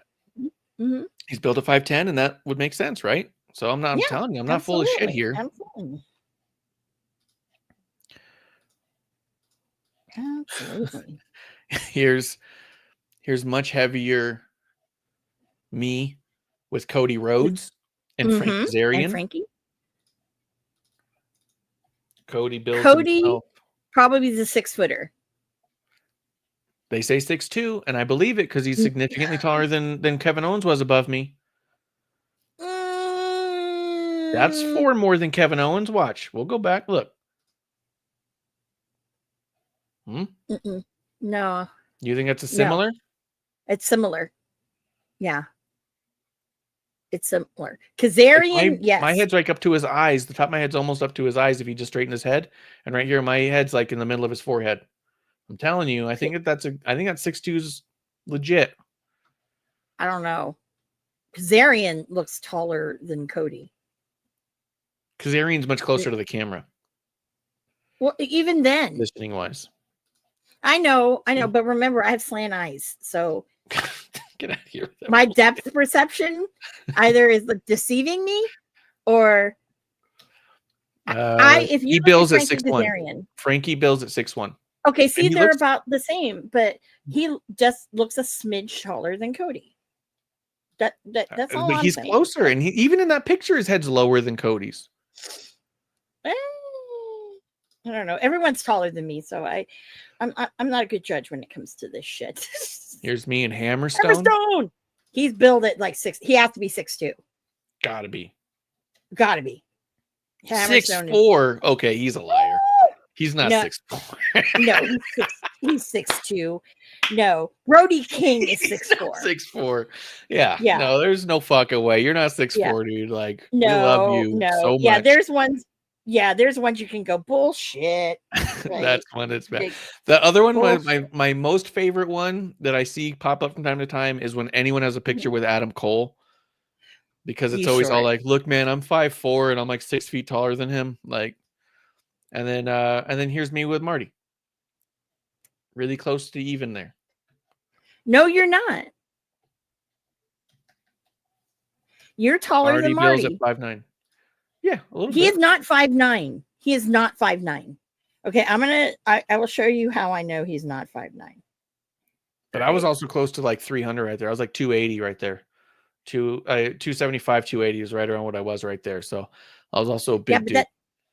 But also, like with Marty though, Marty must be standing tall. And because I'm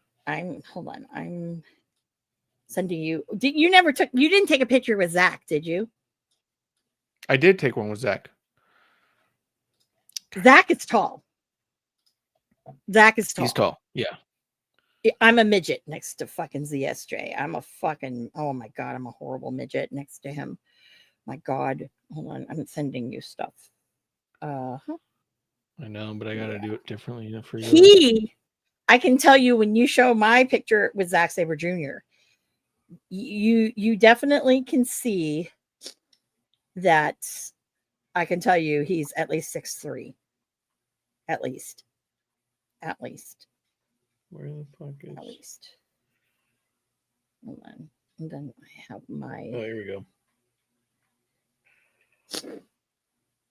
Yeah, actually, I don't think I did send it to you. I think, but I haven't shown it on the show yet. No, I don't think you did. I don't think I saw it. Yeah, and No. that might have been the first time that anyone gets to see the fucking Sam Stackhouse, because when I showed it to my friends, I said we have showed a me new Sam. overweight champion of the world. You know? Yeah, you showed me Sam, but you didn't show me ZSJ. You only told me that you had a conversation with ZSJ about me. I'm like, great. Fuck. Oh, I'm like, geez. I'm like, it can either be bad or it can be bad. There's me and Zach. He is 6'3", at least. It's gotta be Zach. Yeah. Saber Jr. He says 6 foot even. That's a fucking lie. That's a There's lie. Just no way. Exactly. There's just no way. He's gotta be 6'3", 6'4", easy. Yeah, he was like fucking 6'3". Because and I sent you my picture with him, the most recent one. I'll get him right now. And he's kind of squatting.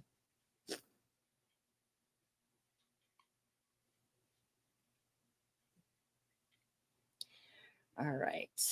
I'm pulling those up right now. Send you.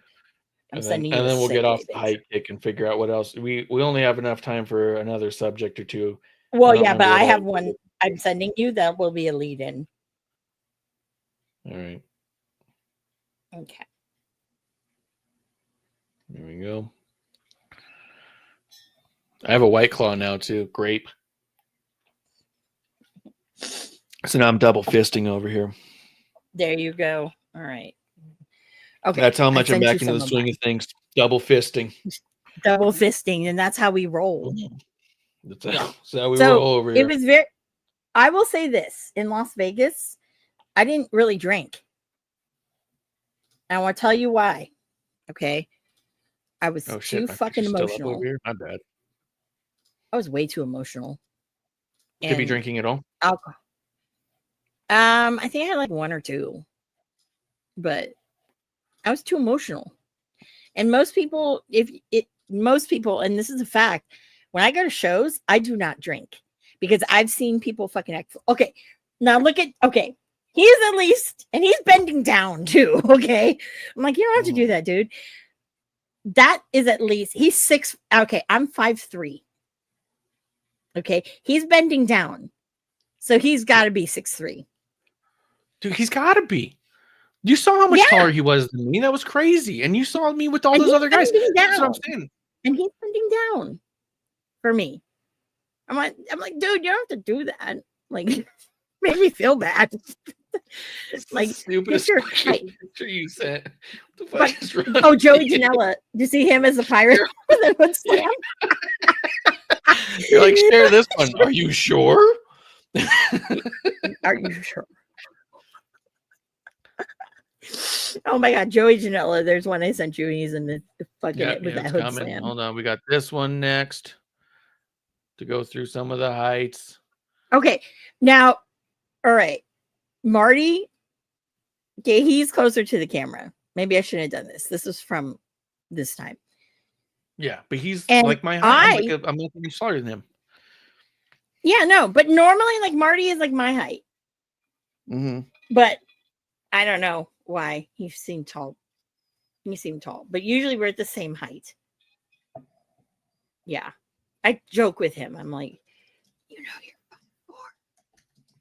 Come on, admit it. Yeah, but, yeah. So there's Marty. That was one of many pictures. Yeah, and then here we're sitting there. We're like, we both have short arms. I'm like, how are we selfieing this? Because I said I have shorter arms than you. I'm horrible at this. How's this supposed to work? Yeah, we're like, yeah. There's this one. I never got a picture with Ricky. I've met him twice now, 3 times, I think, and I've still not gotten a picture or a signature or nothing. And kind of bums me out. To be fair, I am wearing like 3.5 inch heels. Yeah, and he's 6 foot is what they put for him. Mm-hmm.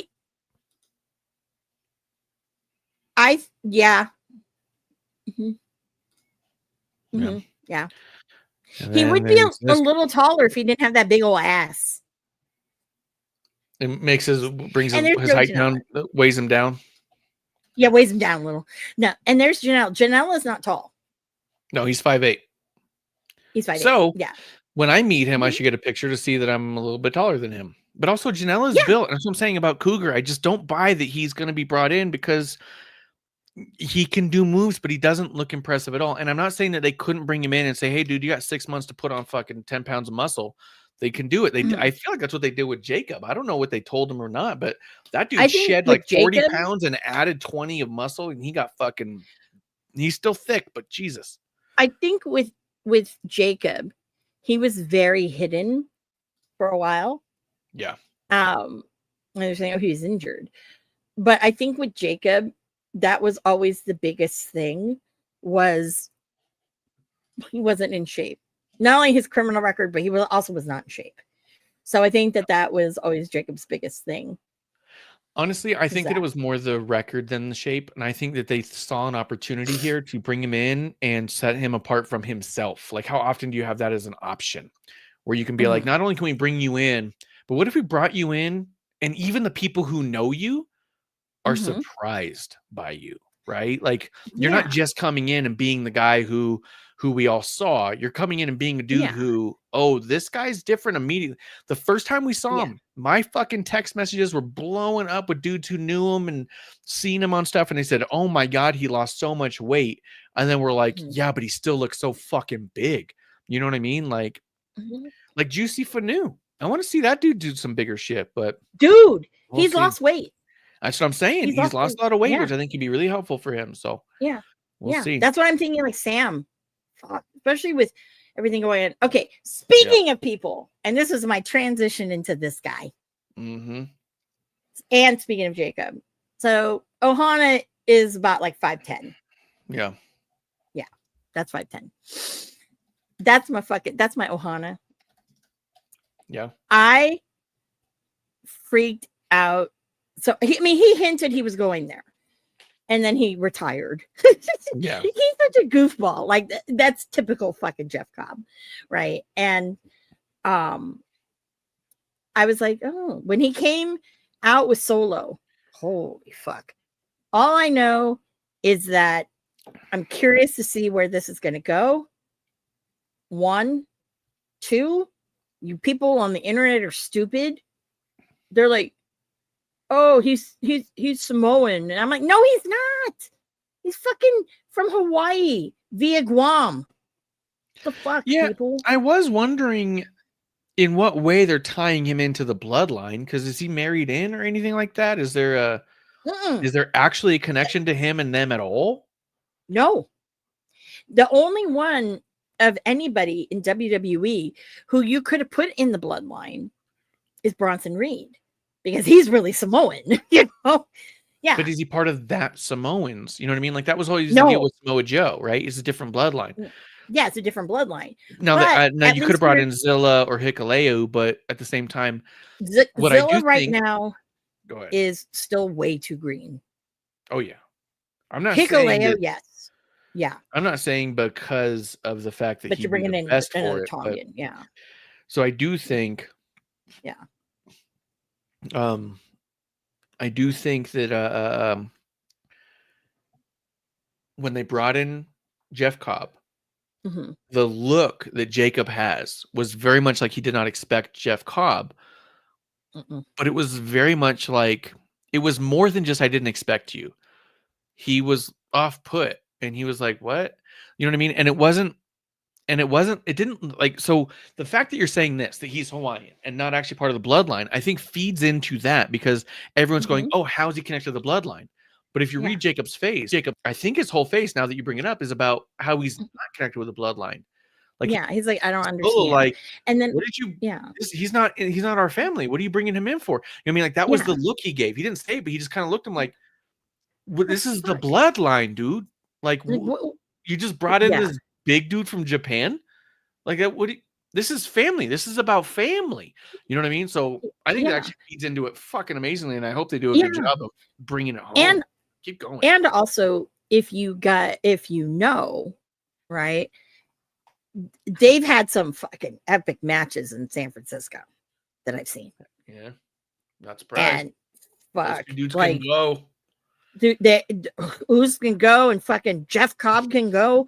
Holy fuck. One thing I did notice when Jeff Cobb and I, that's my Ohana. That's fucking Ohana. I don't think of him in any way. But when he came out, I was like, whoa, when did fucking Jeff Cobb get an ass? He looked like he cut a little bit. He looked like he cut down a little bit. He's been about that size for a while.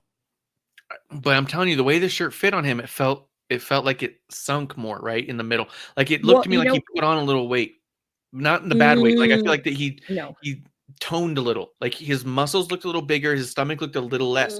Not as dramatic as Jacob, but to me, it looked like that tummy was a little in and his chest was a little out.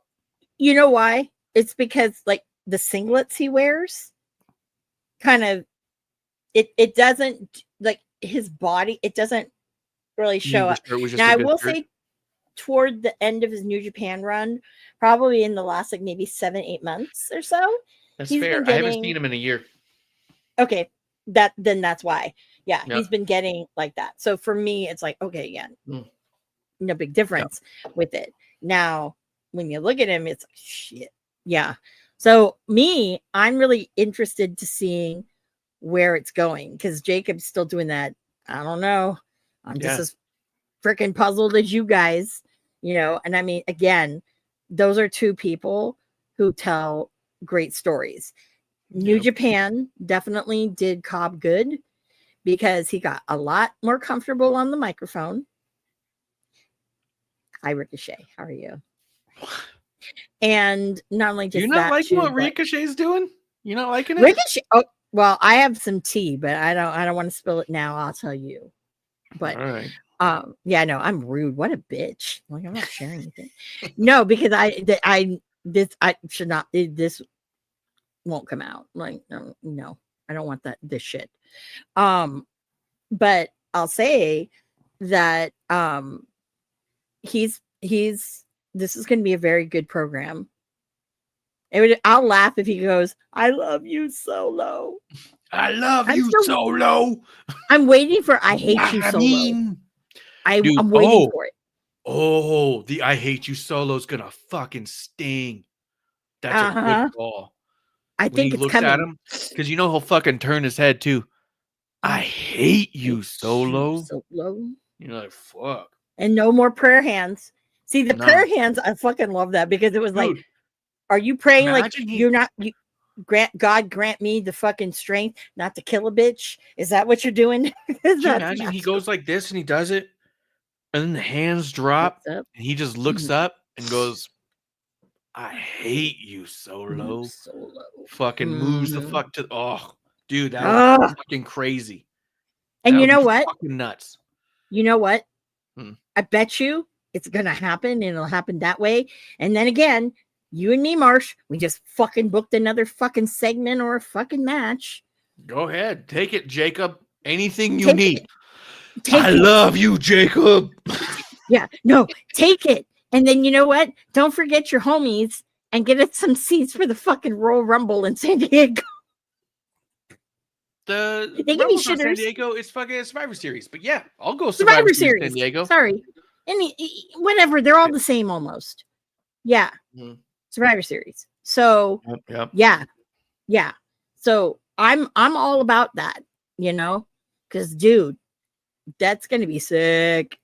I really think that we, and I'm still offended by this, is I don't understand why we can't have media. Now, I was watching some interviews from WrestleMania, some of the media little interviews, and fucking Waffle House guy, man.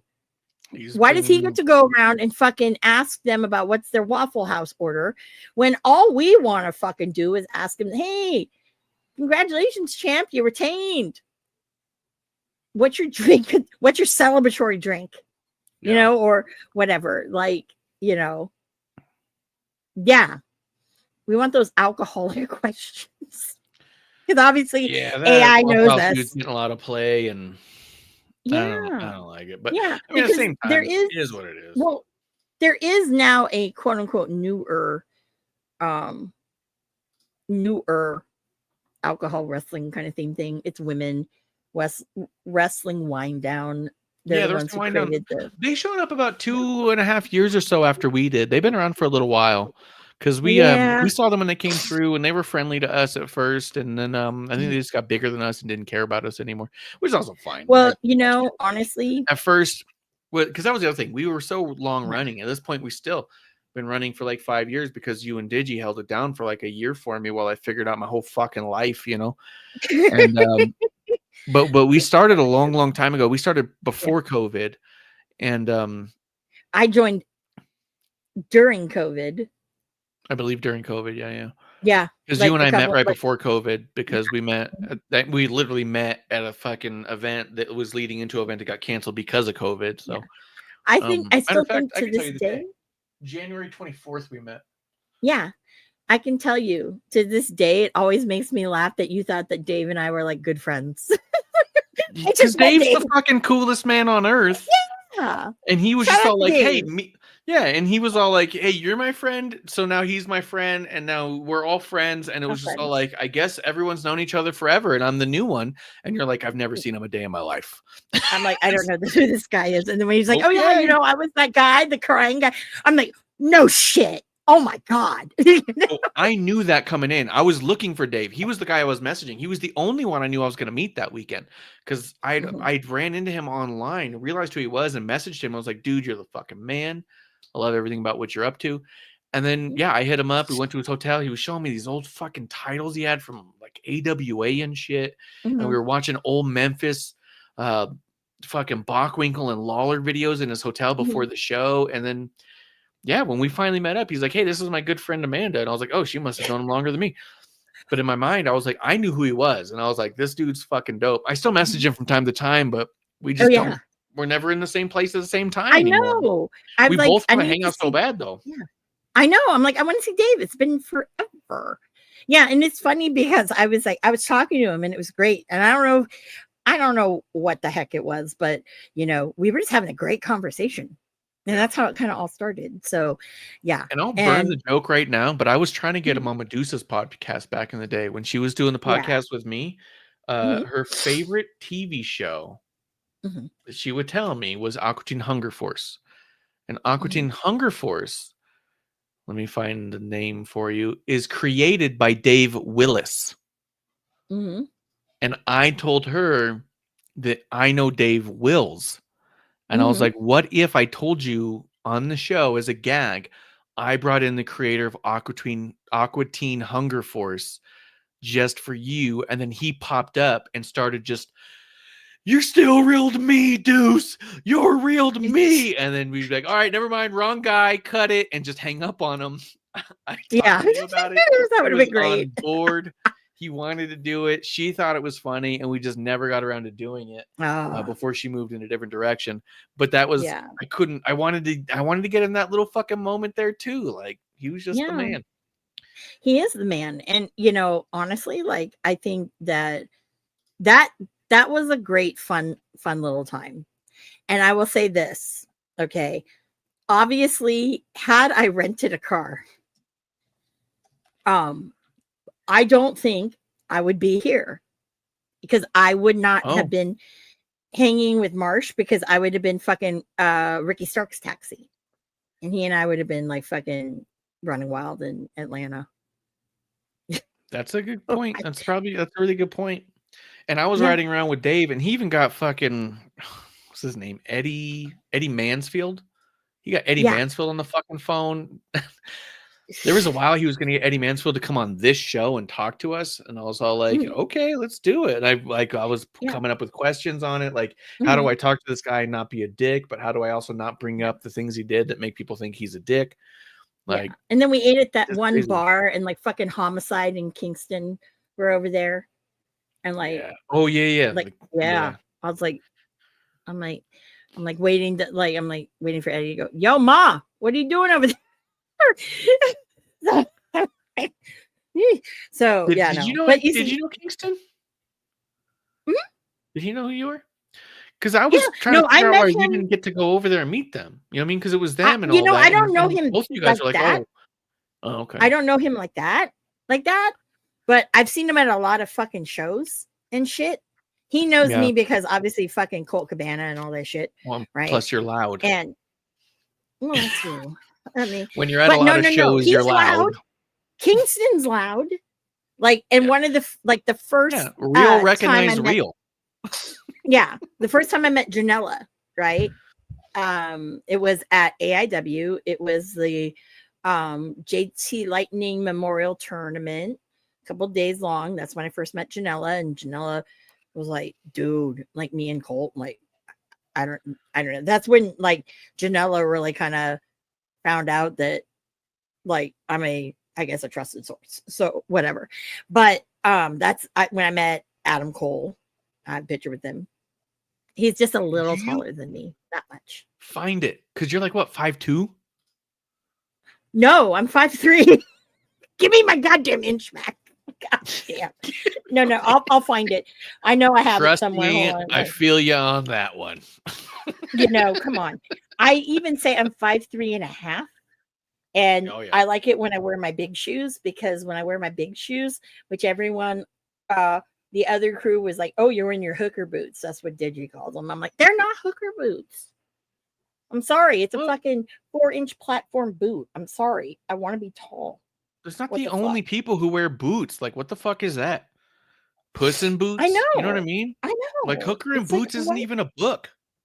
Yeah, like, what are you doing? Okay. Oh, here's me and Adam Cole. Okay, hold on. I'll send it to you. Send it. Actually, no, he looks a lot taller than me in this one. Okay, well, we'll see, because he says he's like 6 fucking foot, and that motherfucker He's not 6 foot. Adam Cole, he says he's 6 foot tall. He's not.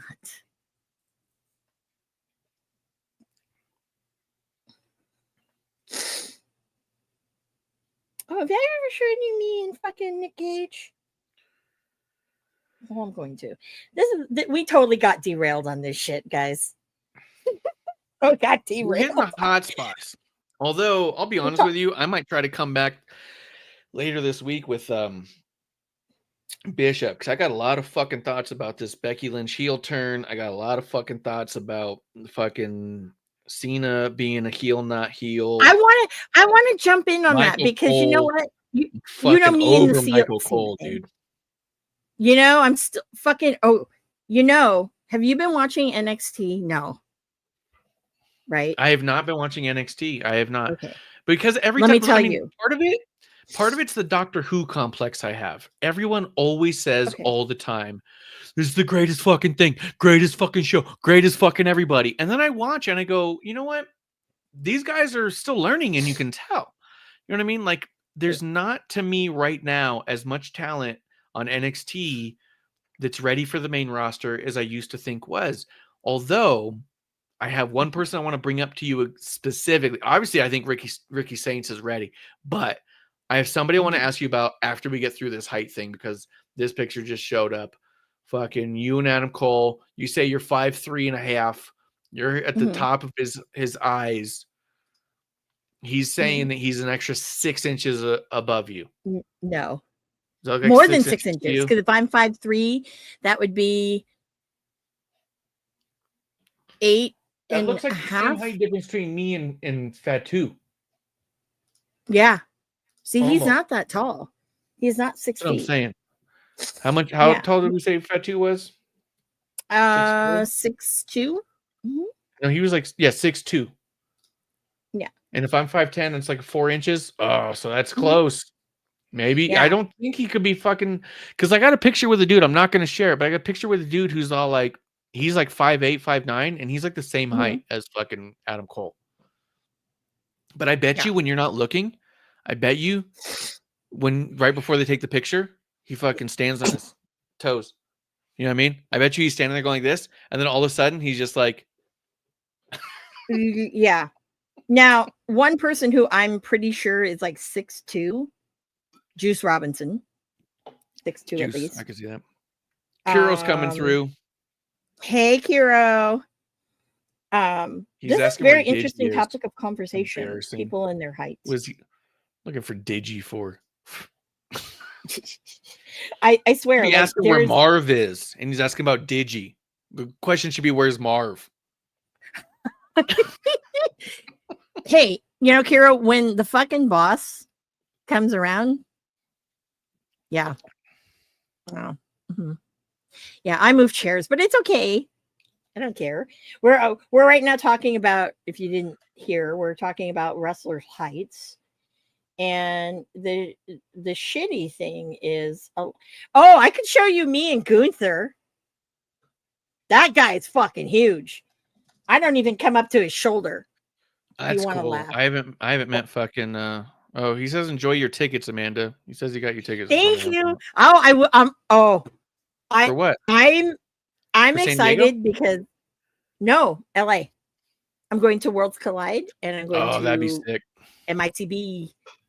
I am probably going to sit there and cry because fucking Cena. I'm like, this might be the last time I see Cena. I don't know. And yeah. God, I don't want to be an emotional wreck again. God damn, that was the whole.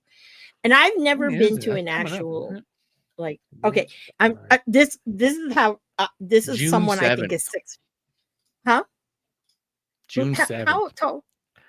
How tall is Gunther? Oh, I don't know. I was looking up the date. Oh, yeah, June 7th. Oh, and then I forgot to show this other one. Hold on, before we get to You should Gunther. come. You should come. I could probably make it. I don't know if you actually have to. Here's me and Nick Gage, homies, MDK all fucking day. Did he email you the tickets, or are they fucking will call? I'm not going to talk about that right now. It's ancient Chinese secret. I'm not Chinese, but anyways, I'll tell you afterwards. God, you want me to pull back the curtain? Ay. Okay. Gunther, I don't even come up to his shoulder. Look at me. 6'4". I don't come up to. He's taller than that because look at me. I barely am at his shoulder. That's a good call. Like, he's over a foot taller than you, no doubt. Foot and a half at least. Yeah. At least. That dude's big. Okay, and if I'm 5'3" and he's a foot and a half, that means 6'3". That's like 6'5", 6'6". He's got to be. But at the same time, I do think fucking Kiro's trying to say Adam Cole's totally 6'1". Totally. There's no, he's not. Kiro, that's bullshit. 5'10" tops. That's that dude's bullshit. like 5'4". No, he's not 5'4". I was so frazzled by that. I swear to God, this is so crazy. I was so fucking frazzled by that. I went to go remove the photo and went up to end stream and almost clicked it. He's not fucking 6'1". I want to end this shit right now. You know who is not? I don't think is not very tall. Bronson Reed. He doesn't look very tall. Kiro says he's the same height as him, 5'9". He thinks that he's 5'9". Bronson Reed. Cool. That's believable. No, and Adam Cole. Adam Cole's 5'9". He's saying. Oh, Bronson Reed's got to be. I don't know. I don't know about Adam Cole. Jury's still way out on that one. But dude, I need to see a picture of him and Marty next to each other. And if he's taller than Marty, then yes, he is 5'9". A picture of him and Marty. Yeah. It looks like he's taller than AJ Styles. What? No. Oh, you've seen this, right? On, let me save this image.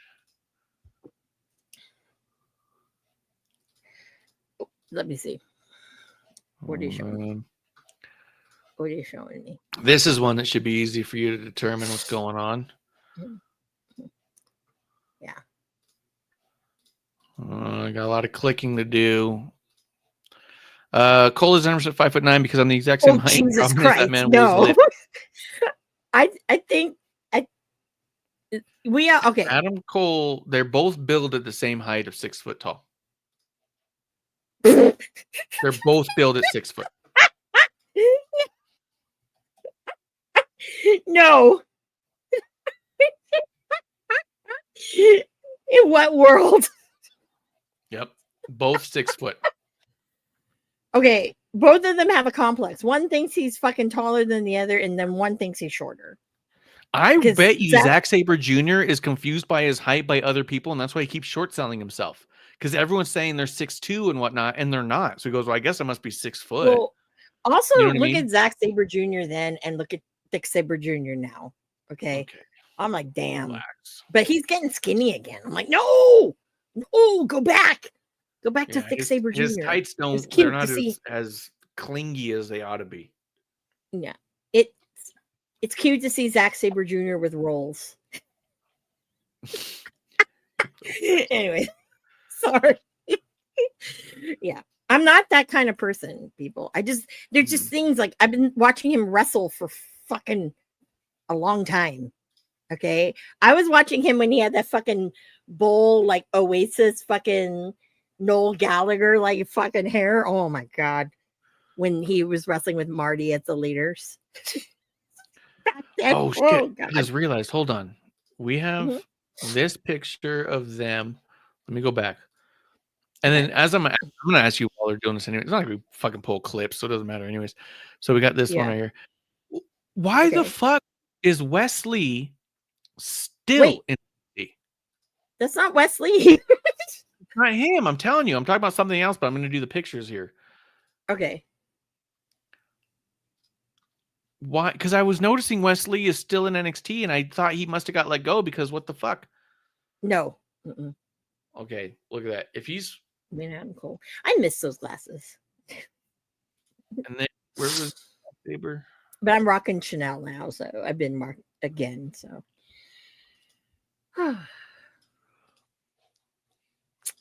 Wesley has been. You go up to you almost his eye, and then. And I'm wearing flat shoes. Right here, you're barely at his mouth. But he's bending down. That's my point. If they're both saying they're the same height, they're not. This motherfucker's not bending down. No, but that motherfucker is. Yeah. Not bending down. Bending down. Almost every picture I have with Zach, except for the first time I met him, because there was a table and he actually bent down. Jesus. Yeah. I'm like, it's polite of him. Yes, it's polite. But that guy's tall. He's a lanky motherfucker. I've always said that. But Adam Cole is not no goddamn 6 feet. I'm sorry. I'm sorry. Also, fucking Kuro's like, just find a picture of Adam Cole with Randy Orton. How many times do you think those motherfuckers were in a ring together? Randy Orton wrestles fucking good wrestlers. He's not getting in the ring with fucking Adam Cole. I mean, he got in the ring with fucking Joe Hendry, so maybe I'm wrong. But there's no picture of Adam Cole and fucking Randy Orton. You fucking just don't like Joe Hendry, and I still to this day don't understand that. It's because I've watched him. Mm-hmm. Fucking find a picture of Adam Cole, Randy Orton. Fucking my ass, dude. Randy Orton. I don't think they wrestled each other. There's no way. No. They've never. And I'm not saying it. Kiro says he's wrestled Chris Jericho. Jericho used to be good. Jericho's a midget. And he used to be good. Heels. Yeah, but he's fallen off. He's one of the dudes who had a fucking pocket, a window where he was fantastic, and then he fucking fell off and still thinks he's fantastic and doesn't know how to adjust. You can't say that. I am the learning tree. Wrestling him. Learning tree, fucking suck my root. Hey, you're killing fucking Brian Keith. You're killing fucking Brian Keith. That's all I can say. Kills everything he touches. Yeah. So wait. At least I was looking at pictures of NXT the other day or today, and it occurred to me I wanted to ask you what's going on with Wes Lee, because I realized he was still there in NXT. I've stopped watching NXT mostly because there's a lot of talent that comes and goes in NXT, and I get really fucking tired. And it sounds weird, maybe, or maybe I'm just getting old and grumpy, but I get real fucking tired of supporting a lot of these indie wrestlers and supporting people on the come up, and then they just fucking walk away or disappear or just go off, and you go, they never became anything. You know what I mean? And so then it's all like, why did I spend fucking $60 to meet this person who 2 weeks later just said, I'm retiring for the third time? And it's just like, I got tired of it. So to me, Leo Rush alone.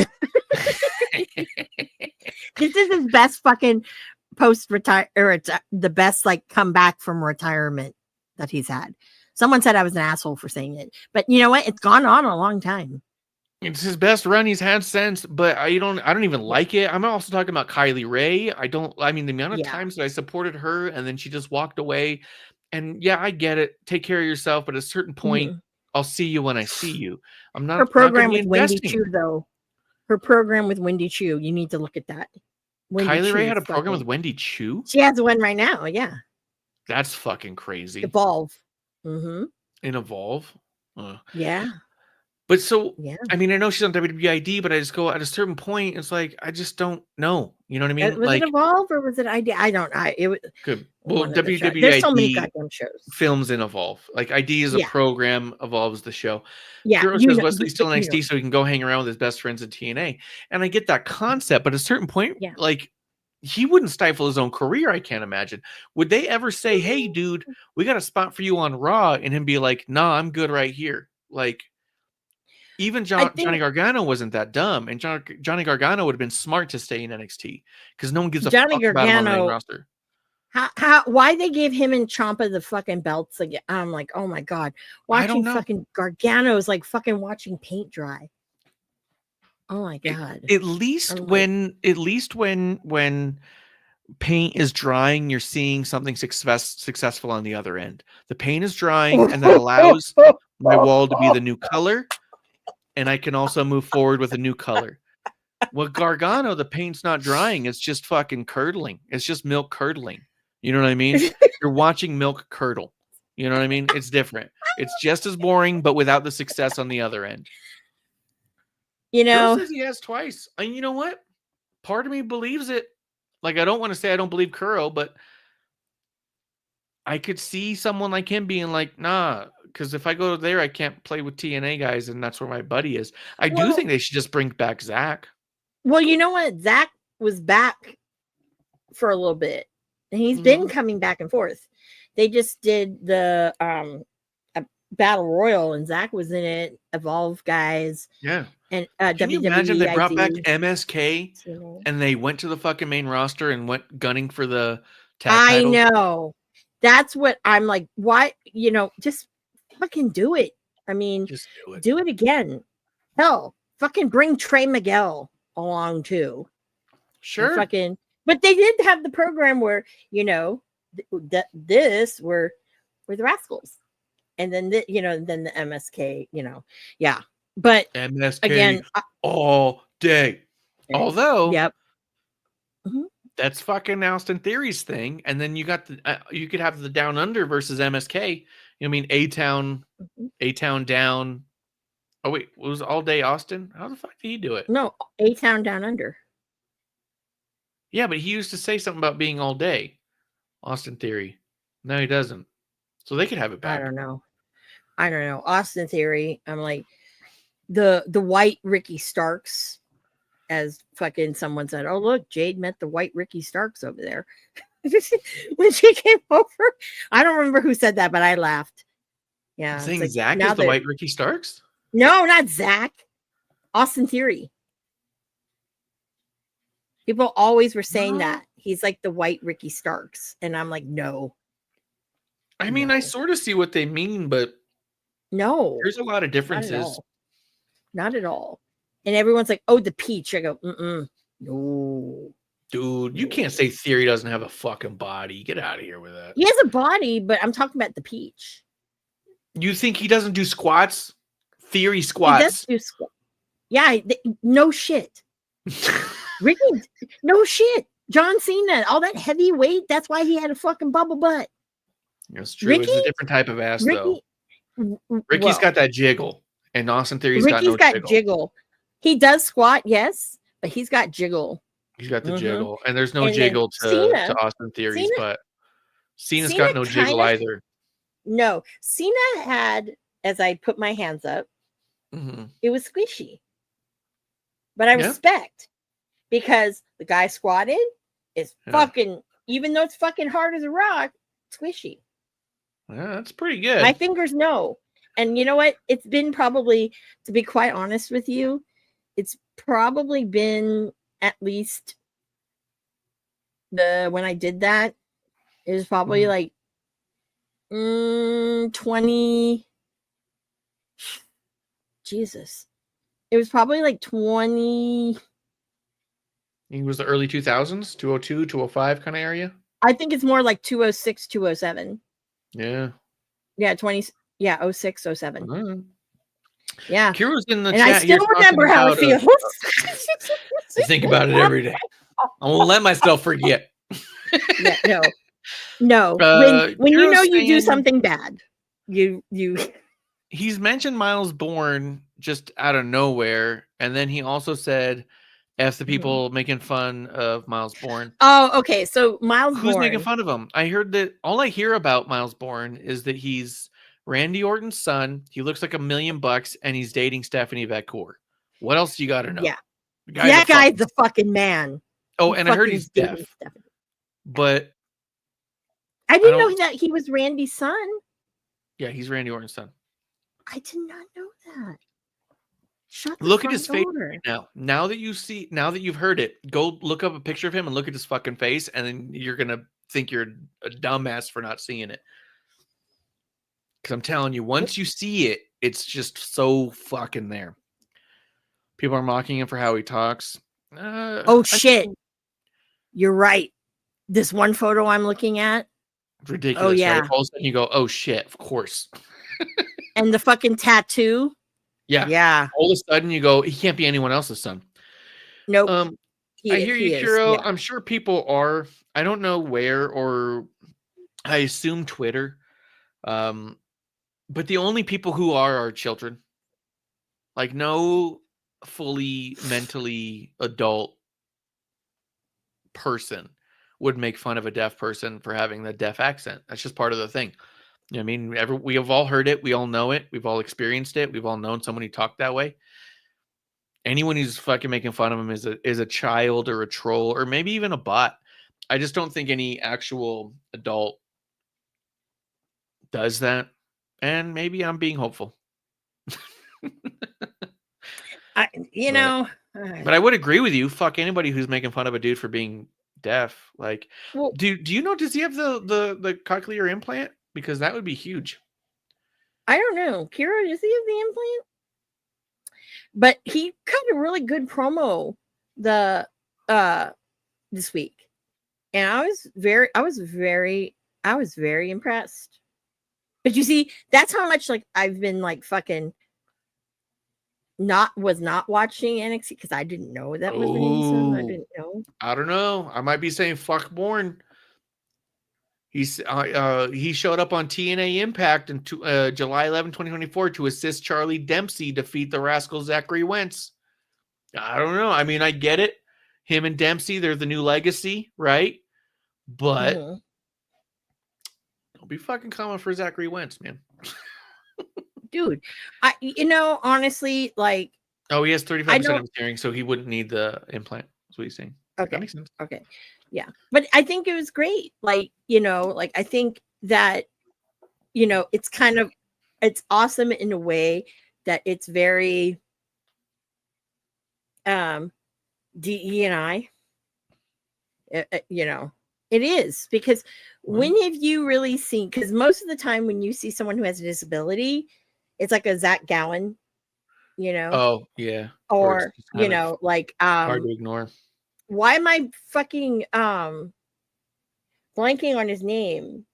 His Zach Gowen's fucking tag partner in the Handicap Heroes. The one who has cerebral palsy. What are you laughing about? Being handicapped, there's nothing. I was not watching at that time. And so the idea that exists is fucking. That was on the Indies. Okay? Oh, Gregory Iron. I do Gregory remember. Iron, thank you. I do remember. I was like blanked out on his name. I've seen him wrestle so many times. He came on when I was helping Nick Hausman produce his show. He interviewed Gregory Iron, and I don't remember why, but he was a really fucking cool dude. He is a very cool dude. And I think because I started when I first saw, in the first time I saw him wrestle in person, it was always like at AIW. So yeah. Who the one person I'm like, I need to fucking see him again. And I want to see him wrestle again. It's fucking Grado. God damn, I love that guy. Are you fucking serious? I love him. He's my buddy. That's my buddy. I remember Colt hit him upside the head. It's yourself. Yeah. I just found this the other day. I just texted Oh somebody. my I was like, hey, did you still want this autograph? Because I still have it. And the guy's like, yep. So I'm Fucking sending it out this week to somebody. I love Grado. I got mad at him because I wanted one of his Grado hats and he forgot it. And I was like, you shithead. And then he messaged me. It was WrestleCon in Florida. And he goes, I have your hat. I put it in my backpack. Even though I lost my luggage, I'm like, oh, like, thanks, Grado. Jesus. Yeah. Oh my God. Good times. Good times. Good times. Yeah. Whatever happened to Grado? When I found Well, it, he started acting. He started acting on some show that was on like the BBC. And he still wrestles. Like he's been doing ICW. That's fucking ICW's on my goddamn fucking European bucket list. You're right. I want to do in the UK. Yeah, in Scotland. Trained by Killian Dane and Drew McIntyre. Mm-hmm. All right. I love Drew, my Drew. Okay, I fucking love that bastard. That salty bastard. Love him. Yeah, love Drew's him. doing awesome right now. Yeah, I love him. But I will Looks say, like ICW is where he's at. You're right. Yeah, Drew McIntyre's fucking huge. He's got to be at least 6'3", 6'4". Oh yeah, Drew McIntyre's a fucking beast. Yeah, easily. Like coward. I would come up to like his fucking. I think like my eyebrow would probably come up to like his fucking nipple. His like nipple. I don't think I could fucking the top of my head wouldn't be at his shoulder. Yeah, definitely. Whereas like I feel like someone like Claudio's really tall because he passed by me at AEW and I was like, you're fucking tall. But I'm like, I knew that. Another one who I think is kind of tall is Willie Mack. That's my boy. I love Willie. I saw him walking around. Where was it? I saw him in a couple things walking around. Cauliflower Alley? Yeah, he was at Cauliflower. Yeah. Yeah. Well, he lives in Vegas. There. Yeah, but I couldn't wrangle him in to get a photo with him or anything because he was just kind of like walking around all over the place. But yeah. If I'm ever somewhere with you and Willie Mack's around, yeah, no, he always comes and shoots the shit with me, always. Yeah. Mm-hmm. And I know. Cool. And then he was at the JCW show I was at, and he got to wrestle with Stackhouse for the first time. Oh yeah, yeah. So that's cool. Some fucking cool shit. And I'll say that like the other thing that I'm trying to think of other tall people, but no, like, I mean, I know the world is taller than me. And it's we don't have to list everyone who's tall. We're fine. Well, everybody, everybody is taller than me. Yeah. And it's okay. It's okay. But you see, I hate it when everybody who's taller than me goes to a fucking show and they're like, I can't see. And it always is when I have somewhere, I'm not in the front row, the tallest motherfuckers always, even sitting down. I'm like, really? Really? That's what happened to me at Stan Silver. So I kept going around and I was yelling, and this guy, because you know how loud I am, fucking gotta support fucking Ricky Stark Saints. Come on now. Yeah. The guy was like, do you have to do that? And I said, I fucking do have to do that. You're like, I wish I didn't, but I do. No, I was like, I fucking have to. Look at my goddamn shirt I made. Yeah. And he was like, I don't understand. I said, sinners love saints. No, it's true. Yeah, it's so true. Anyways. Wow. Did we really derailed on those photos? And now, you totally derailed my train of thought because now I'm thinking, who's your height and who's taller than you? It's horrible. Yep. Yeah, I know. This turned into the. Oh, we're going to talk about this and this. Now I think about it. Randy Orton. You know what? Randy Orton's thighs scare me. Yeah, he's a fucking monster. They're fucking huge. One of his thighs is like fucking. I feel like it's the fucking size of my. Like it says, I feel like they're almost as wide as my fucking shoulder. They're big. Yeah. He kind of scares me. I'm not gonna lie. Randy Orton's always scared me for whatever No, reason. he's It's the intimidating too. thighs. It's the thighs. That's what it is, because that's not natural. That's not normal. That's not normal. Yeah, his And he thighs doesn't have are ridiculous. that's ridiculous. I mean, hammerstones are ridiculous because of how muscular they are, right? And the fucking vascularity or whatever. Yeah, yeah, he's crazy in a whole That's other a way. different type of fucking thigh. Like, I remember one time I saw him, I'm like, whoa, dude. This was back when he was still wearing those like fucking like jegging type of pants when he wrestled. Yeah, You remember those? Yeah. Like, I was like, dude, like one time I'm like, your fucking legs, man. Fucking, they're looking fucking great. He goes, you think so? I said, dude, if you didn't wear the jeggings. Yeah, that guy's like a 6'3", 6'4". Yeah. says 6'5". I could believe that. I believe it for sure. If I'm Yeah, I like can believe it. 5'10", you're telling me that's 7 inches more. I agree. I give you that. Yeah, you're that's his, at least like a his dick's fucking length. Yeah, you're You're like, your top of your head goes up to his lips. So yeah. yeah, exactly. There's at least one solid dick length between me and Orton. Yeah. Yeah. Yeah, I see that. I see that. Yeah, I see that. Yeah. Dude, I he know, was the man like, too, because he was, when I showed up, I was wearing my ref shirt, obviously, as there I am. And Yeah. I was there to meet him, Oscar, Becky, and Seth. And I brought okay. different world championships for all of them. I brought the world, Mhm. I bought the women's Mhm. Raw title at the time, and I brought the SmackDown title at the time. Problem was, is Asuka was already SmackDown champion, so she had the actual title, so she just held it up. But I was doing a thing where I was holding up their hand and pointing at them while they held up one of these titles, like I just awarded them the title. When I tried to do that with Orton, and it's so sick, he's wearing a Muhammad Ali shirt too, because I have a Muhammad Ali tattoo. There's a whole other thing there. But like, I went to go give him the title, and I was like, "Oh, do you mind? Like, you hold it up." And I just like pointing you, and he's all like, "Nah." He goes, "I get what you're doing. I get the whole gimmick thing." He goes, "But I'm not." He goes, "I'm gonna do that. If you want to hold it up, that's fine, but I don't have to do that." And I was just all like, "All right, cool, whatever." And I was like, "Yeah, he takes himself a little seriously, I guess, right?" And then, well, and then apparently we Phil didn't want people to touch him. oh yeah, no, and I also His wonder, son. some of these guys are superstitious, right? Like, I've always said that I don't like when you go for, when you're the challenger for a title, and in that program they beat down the champion and then hold up the title. I don't like those. I don't like that. I don't think you should hold it up unless you win it. And I wonder if he's superstitious enough to be like, I don't hold up a title unless I'm the champion. You know what I mean? It It could wouldn't be. surprise It me. could be. It But could be.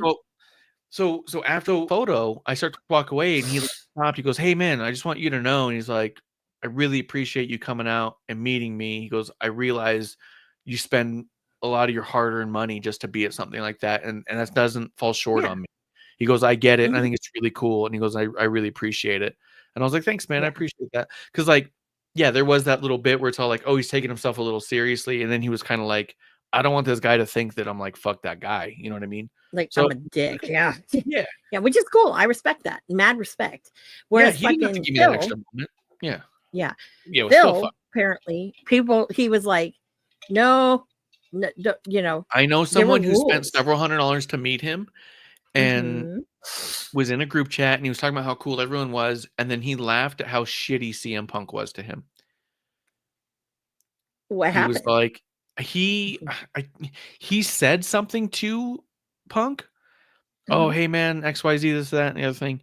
And he just went, "Okay, cool, man," and just looked into the camera. And then that was it. And like when he went to go shake his hand, he just went, "No." You know, he's Yeah, just no, like, he "No." did that. Yeah. He did And that. so it's all Yeah. like, okay, so the dude spent a couple $100 and CM Punk treated him like a piece of shit. And it's all like, dude, You know, my buddy that weekend spent almost $100,000 on WWE. And CM Punk couldn't give him a fucking handshake time of day. Fuck off. you know how I feel about fucking Phil. You know how I feel about him. Oh yeah. you know, and it's more like if I was there, seeing as he won't drink water, specifically water before a match, and he'll only eat chicken. I get Like, that. all the But at the same time? time, is he afraid of like pissing himself? Does he drink Gatorade before a match? Does he drink anything? Well, if the one with the Bellas, when Nikki was living with him and he had all those fucking rules, I can see Cena being like that. I can totally see it. Oh, Everyone thought he was a absolutely think dick, but Oh, I'm yeah. like, the guy had nothing. And now he's got all this shit, and fucking she just looks like a gold digger. Look at the mom. He's You know, got a regimen, that's for sure. he's He does got say a the new Malt regimen. shirt is gonna say "huh" if it gets approved, so we'll see. But that'd be kind of fun. Mhm. That's a little Jerry Jarrett, Yeah. right? That's the whole Bruce Pritchard, huh? Yeah. Oh, he says he'll drink other things, but not water, just plain chicken. Yeah, plain chicken makes sense. They all do that All Yeah, the time, or just like before a match? before matches and stuff, because that's like the Yeah, leanest. because I was You gonna don't say, want to fucking dude put eats fucking sugary yeah. sauces. You don't want fucking Yeah. some of those teriyakis are a little grimy. You just fucking Mhm. bake it, eat it. Fucking Seth's, I believe Seth is the same way. Seth is like chicken and rice all the time. Yeah. Um, I can tell when he's you on show days, I that thought, but who was it? Oh yeah, no, like who is it? Who was I thinking? There's I have no another idea who one. they could have. I can't get Like, you there. Colt There's just no way I fucking would. eats whatever, because yeah. But then Look at again, him. it's like, Look at dude, the state of him. I don't know that man anymore. I'm like, you're beyond dad bod now. I feel for him. I'm like, what are you doing? Dude, I miss What are seeing you Colt doing? around though. He got fucking shafted. You know, I know, like financially he didn't, but from a fucking fan base standpoint, we've all got shafted where we get no Colt. But I know he's making money, but still. I got shafted. Yeah. The AEW is in fucking town. I'm my birthday weekend. And he was They're coming there. they're coming around the corner. They're gonna be like 2 minutes from my house next week. Mhm. And I cannot imagine I'm sure you going. can probably get a ticket for $5. I thought about it too, and I thought maybe I get the $5 ticket and go in there with some fucking they'll stuff to say- get signed by some of the people. But then it's all going to be fucking like jobbers and fucking. They're like meet referees, and I was like, what fucking referee do I want to meet over there? Steven Smith. Steven Smith is good, and you know what? He's great. I'm sorry. He's the best. I one they fucking got. love. I know you like to shit on him, but I fucking love Paul Turner. Paul Turner is a great guy. Paul Turner's okay. I've known him for a lot. Well, he's senior official, and there's somebody there who wants that title so bad, but it's like, you fucking suck, and you're a cunt. I'll let you figure out who that is. Yeah, there's a lot of fucking garbage. And I know you hate Bryce Remsburg too. I can't stand him. Dude, I walked away from fucking Nia Jax at a fucking signing. She was like right there, and I was like, I looked over and saw, and we made eye contact, and I just went like, walked away. I would do the same shit if they brought out fucking Aubrey. If they brought Aubrey, like, here's your meet and greet, I'd been like, I'd go like, fuck. You know, they did that at because she was a special referee when I went up to Defy, and she was the meet and greet, and of course, like, Ricky was like right there, and people were like, they didn't care. This is the hardcore Defy people, like, because a lot of them don't like her. But then you could tell that there's people who like her. I'm like, don't fucking kiss her ass. And then she fucking when we came up with the fucking buttons, she was like, what is that? She said that shit with Defy? Yeah. She was the one at the end of the match, like, Ricky had speared the ref accidentally, and then like she was the one who fucking ran back in. But she also did the which match did she do? Did she do the Hauser one? I can't remember. I think oh she my might have god, done were you Hauser there for Vanilla. that fucking Hauser match where he's the champion now? No, I wasn't at that one. No, I wasn't at Progress. How fucking stupid is that? God. I was at when That's he the wrestled Janela.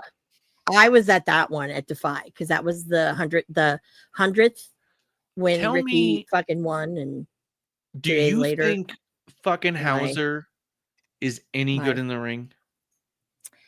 no.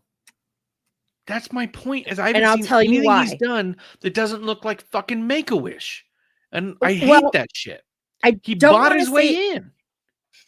He did kind of buy his way in. Okay. Definitely I bought think himself Vanessa in. Hudgens is trying to buy her way in, but that's just my opinion. She But I might think be she'd doing probably do that. better. Same way Tyrus bought himself into the NWA title. Look, I'm on a TV show. Make me your champion. Okay. No, I'm shocked that Progress did that. To be honest with you, I'm kind of shocked. It fucking made me go, I don't need to watch Progress ever again. Well, I haven't watched Progress in. Okay, well, there's that. I mean, I watched the beginning. You know, wonder why. Yep. I mean, hell, I even got the first time I got to see Marty wrestle in the States. It was versus Ocean Spray. Even then, but my hate was not as strong, right? I just was like one of the only people cheering for Marty. Yeah. But that's typical, you know. That's your curse. But yeah, no. What? It's true. Yeah, so that's your curse. True. That's what you have to live with. You know, it's not, no. My curse is the fucking Colt Cabana shit. That Colt Cabana is also a curse upon you. Yeah, it's a big curse. Oh, all this, I fucking blocked me, and I thought he hated me. So, but when I was on the Jericho cruise, right, and everyone's talking to Mickey, I went over to him, and we were talking, and he was like, he's like, you just brought out that heat, and he said, Marty and I were talking about it. He goes, I know her, you know. He was like, good God. He's like, I know, and he says, I love shit like that, though. He's like, I love it, you know, because they both used it. It made him look like a dick, and then it gave Marty something to go with. Because Marty, it was the greatest fucking thing that we ever got to watch get filmed that never made it to air. Never will be showed.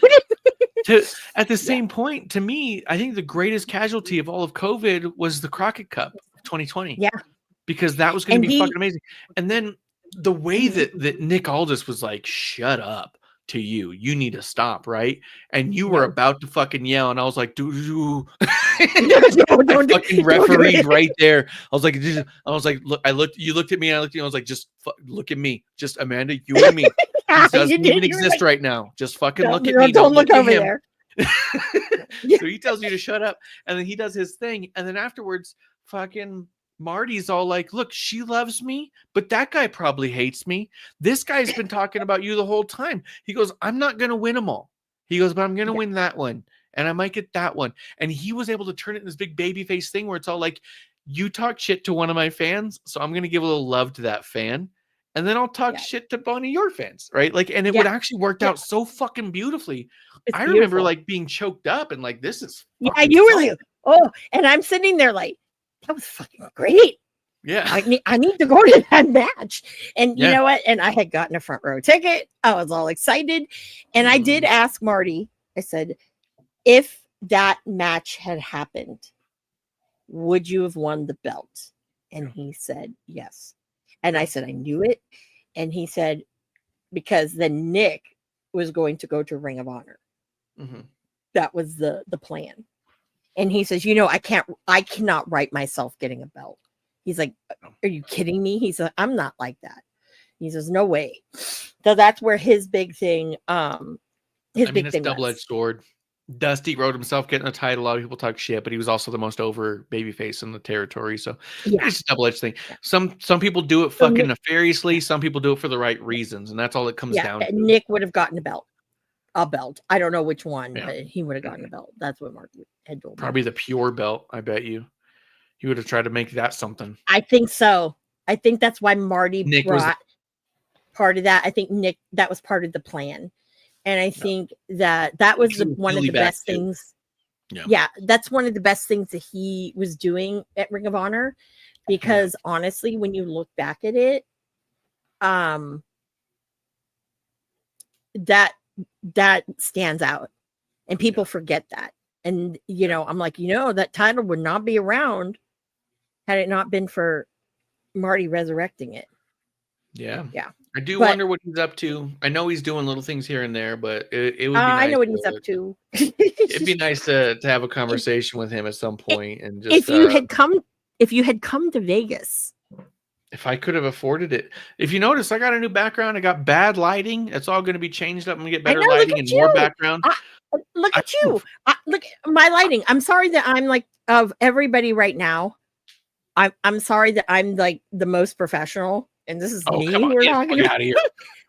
I got the lighting. I've got a fucking microphone now. I mean, we ended up in a position where when I told you I was definitely going, and I messaged a few people, including Stackhouse and a couple other friends I knew out there. And I said, look, I'm going. I financially figured it out.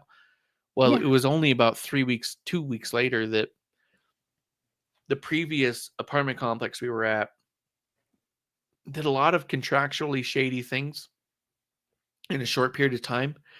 And I kept going to the office saying, can you explain this? And they're just kind of like, no, but whatever. And at a certain point I went, you guys you're trying to rake us through the mud. You're trying to strong arm me into some bullshit. And it got to a point where I was all like, I was confidently telling you guys I was going to be there because I knew we were going to renew. And then they basically talked us out of staying. Yeah. Well, and so now I needed all that money to put towards a security deposit on the next place. And I was like, let me tell you, now I can't go.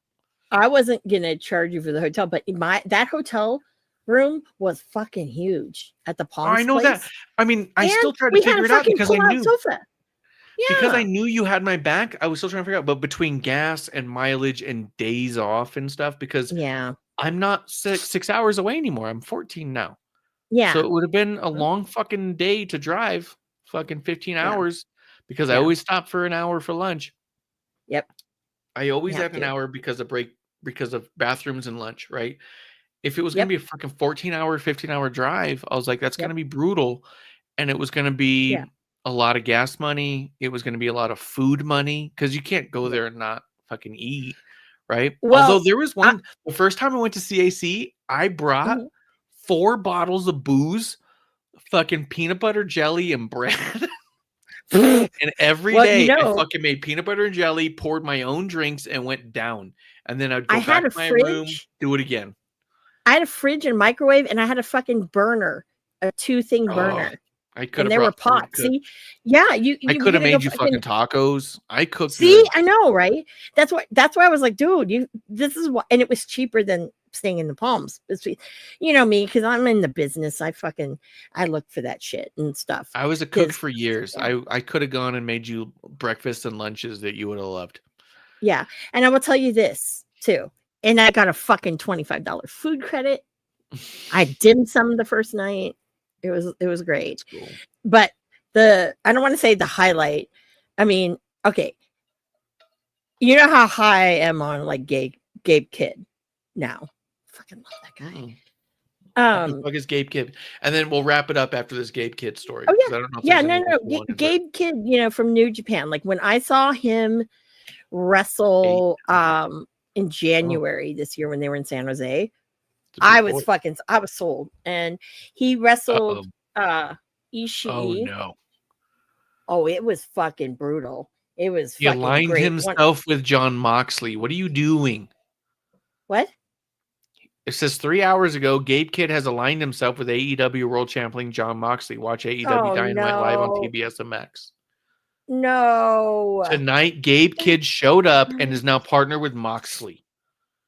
NJPW's Gabe Kidd helps Mox retain before Swerve calls for anarchy in the arena. This just happened. How could you bring him up right now and not know that this motherfucker? I don't really watch AEW anymore. It happened while we were live. So you Oh, Jesus Christ. Well, yeah, that's right, because Dynamite's on. Right now. Holy shit. Breaking news. Done. Oh, Gabe, you just lost all my respect. It's hard to root for a guy who's doing that. I'll tell you that. Oh, he does have a fucking great theme song. Okay, you said that about Joe Hendry, and you were up your asshole about it. You know what? Joe Hendry's is great. Okay, it's a fucking sing along. Okay, it was great in Ring of Honor. He even had a gimmick back then where he would bring like fucking a pad and he had a pen and he would sign autographs and hand them to people. It was great. My friend Jake has one of them. Jake's kids, yeah, because he did I like wish more 3. people did that. Actually, now you mentioned that. It was fucking cool, you know. And then he had a thing where if you buy his Actually, shirt, you know what? his Go first ahead. Ring of Honor shirt, he'll like write a song with your name in it. And he did. Okay. And I bought it because I loved him. Yeah. So, you know, but Gabe Kidd now, God damn it. God damn it.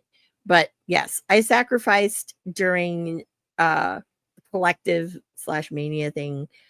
I sacrificed seeing Gabe Kidd. I did not see him at Defy because I had to leave Defy to go to lunch with Marty. And then I came back and he wasn't, or no, he was on the Super Show, I think, because I saw him. I only saw him wrestle once. And then I had to leave Bloodsport early to go see Marty wrestle. But you saw Natty, so yes. The only So match I this didn't is- see was the last match, which was who? was Gabe Kidd versus Barnett. I did not So see that. this is- I had to go. Oh Yeah. shit! Gabe Kidd versus Barnett. Barnett does not fuck around. He only No. top guys with himself. Oh, I know. And so that's why I was fucking like, legit. fuck. I need to go back and watch it because I still haven't. Yeah, but But, also yeah. fuck Gabe Kidd for ruining that. How would you let Barnett give you that level of credibility and then And you then now try you're and with hand that Moxley? over to fucking Moxley? Moxley Well- can't win a fight to save his life. He's in all No. these fucking competitions and gets his ass fucking handed to him. Yeah. Well, but yeah, I'll tell you. I wish more guys signed I shit have- and just handed it out because I mean, to let you know how much that shit is cool, I have a red Solo cup. It was signed by Montez Ford and Angelo Dawkins. I'm not a fan of either of them, but they gave them out at the fucking NXT show I went to. And so I was in the crowd going like, woo. And I had 2. I gave one away as a gift to somebody who really likes the Street Profits. And then for me, I just have this red Solo cup signed by them that I go, I don't know how to display it or anything, but like They I'm keeping it they 'cause handed them out signed. they put them underneath every single chair in the front couple rows. Oh. Yeah. Okay. But I'm feeling that. yeah. But you So I know, can appreciate Joe Hendry doing that. I'd keep it. yeah, it was cool. He doesn't do it now, but you know, but no. So now Gabe Kidd, dude, that match I know was fire. I had to leave. There's no way. And I mean, honestly, like there was a lot of that Thursday was a hard day for me because that was the one day that I had the most shows. Well, we talked about it last time. Yeah. And I So let's mean, go you ahead know, and do and that was last the hard call. part. But Yeah. I'll tell you, you missed lunch. We had a 3-hour lunch. It was great. That'd have been cool. Yeah. We had to cut it because I'd we like were a both chance going to go talk to him and because I feel like that he's doing all the right things and making all the right moves and he's not getting the recognition for that. Not that he needs to be put on a pedestal by any means, but that like when someone tries to better themselves, it's, you know, it's worth mentioning and it's worth highlighting, you know. My thing is with the whole thing with AAA, and I know that they're focusing more on the Lucha Libre guys, right? And people who are contracted. But you know, Conan gave Marty a shot. He was the one who's said, you know, on his podcast, like, you know, Marty is a bigger star than some of these other fucking people. And he's right. He's totally right. And I hope that he can get a shot because you know what? I know fucking stupid, you know, Patrick Clark or whatever the fuck his name is. He's trying to come back, but it's like, dude, you did shit. Marty didn't. And it was very interesting because there was a lot of conversation about that. You know, we're talking about it and stuff because it's like it's been 5 years. You know, get over it. I can understand if you were someone like Joey Ryan. Okay. I can understand David Starr and all of that. But with Marty, I can't. Jimmy Havoc, I can understand too. Okay, I can understand why Travis Banks, but Marty, Yeah. come on. Marty was a different story, and there was a lot to it. And I think that would be nice to do at some point is dig in what made his story different, because I think that there's a lot of misinformation that goes along with his story. And at the same time, WWE buys AAA, they let go Alberto Del Rio, but they don't let go Marty. No. And I think that that's they meaningful. Didn't. No, what? I think he's still there. Patron? Because AAA built they built a huge program around him. Last I read, he was gone. They just cut it. They just said, fuck it. Yeah. I thought he was like a champion, and I thought they got rid of him. Yeah. Like, hold on. Let's see here. I was going to say, I thought they were, but then they didn't. Because, okay, hold on here. Clarification on Alberto Del Rio. Okay. So, Alberto Del Rio and AAA talent, these are the ones who signed a contract with WWE. Oh, shit. Hijo de Dr. Wagner. Contract. La Parca, La Hiedra, Lady Flammer, Lady Marvelia, Nino Hamburguesa, and Vikingo. Fucking love Vikingo. So now I'm wondering, okay, I'm going to be very curious to see. Oh, wait. Yeah, this is saying he's still with them. Yeah, because they had to, because they built a lot of their program around him. And my thing is, it's like, I know how the internet's like, and then, and Soraya's going to be coming back, but whatever. If you can have that kind of shit, why can't we fucking... Well, because that guy's a piece of shit in every fucking way. And to be honest... Exactly. Yeah. But here's the other thing is, I mean, for one, if you're going to have him, who the fuck can you not hold on to? But like, not only was he a piece of shit, but in my mind, in my book, I've never seen anything by him at all ever that I was impressed by. I never saw a promo I liked. I never saw a match I thought was good. I've always thought he was overhyped. I don't know how they ever put a title on him. Yeah. I've never understood how he's still around. I think he's bad at everything it takes to be a wrestler and also a piece of shit. So I don't know. But at the same time, I'm hoping that someone like Marty gets the shot at the Worlds Collide. It'd be nice to see. I'll tell you. Well, he's wrestling somewhere else. The same night. Oh, he's already booked somewhere. He's already booked. But we'll see if that book gets pulled. But if I wish, I hope it's an international booking. So, it's a lot of, and Marty's not the kind of person that fucking dips out on bookings. Yeah, well, he's not. The right person says the right thing with the right dollar sign, and a lot of people change their mind. No, honestly, no. There's also a way to make good. I'm not going to make this show, but fucking, all right. He and I've been talking about it. So, I mean, you're bringing back Tessa. I just feel like there's room. That is very Tessa. My thing is, and did you see the fucking new Tessa shirt? No, what's her new shirt? Who's selling it? Oh my god, you haven't heard this one? Okay, hold on. Let's see. This is this is to basically, it's combating. Let's see here. I hate Tessa.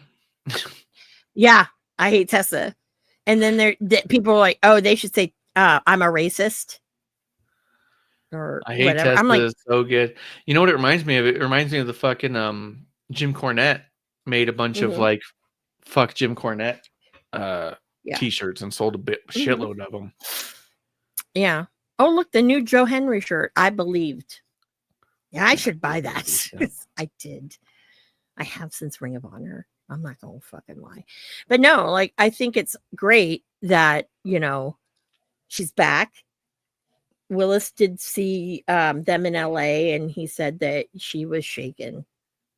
She wasn't the same because she wrestled Masha Slamovich, and she said she wasn't even giving Masha like her normal oomph. And I go, that's sad, because fucking Tessa can go. I love her. She's one of my favorites. Yeah. Some people think she's a piece of shit. And I'm like, if I said the only people who think she's a piece of shit are the fucking mean girls of wrestling.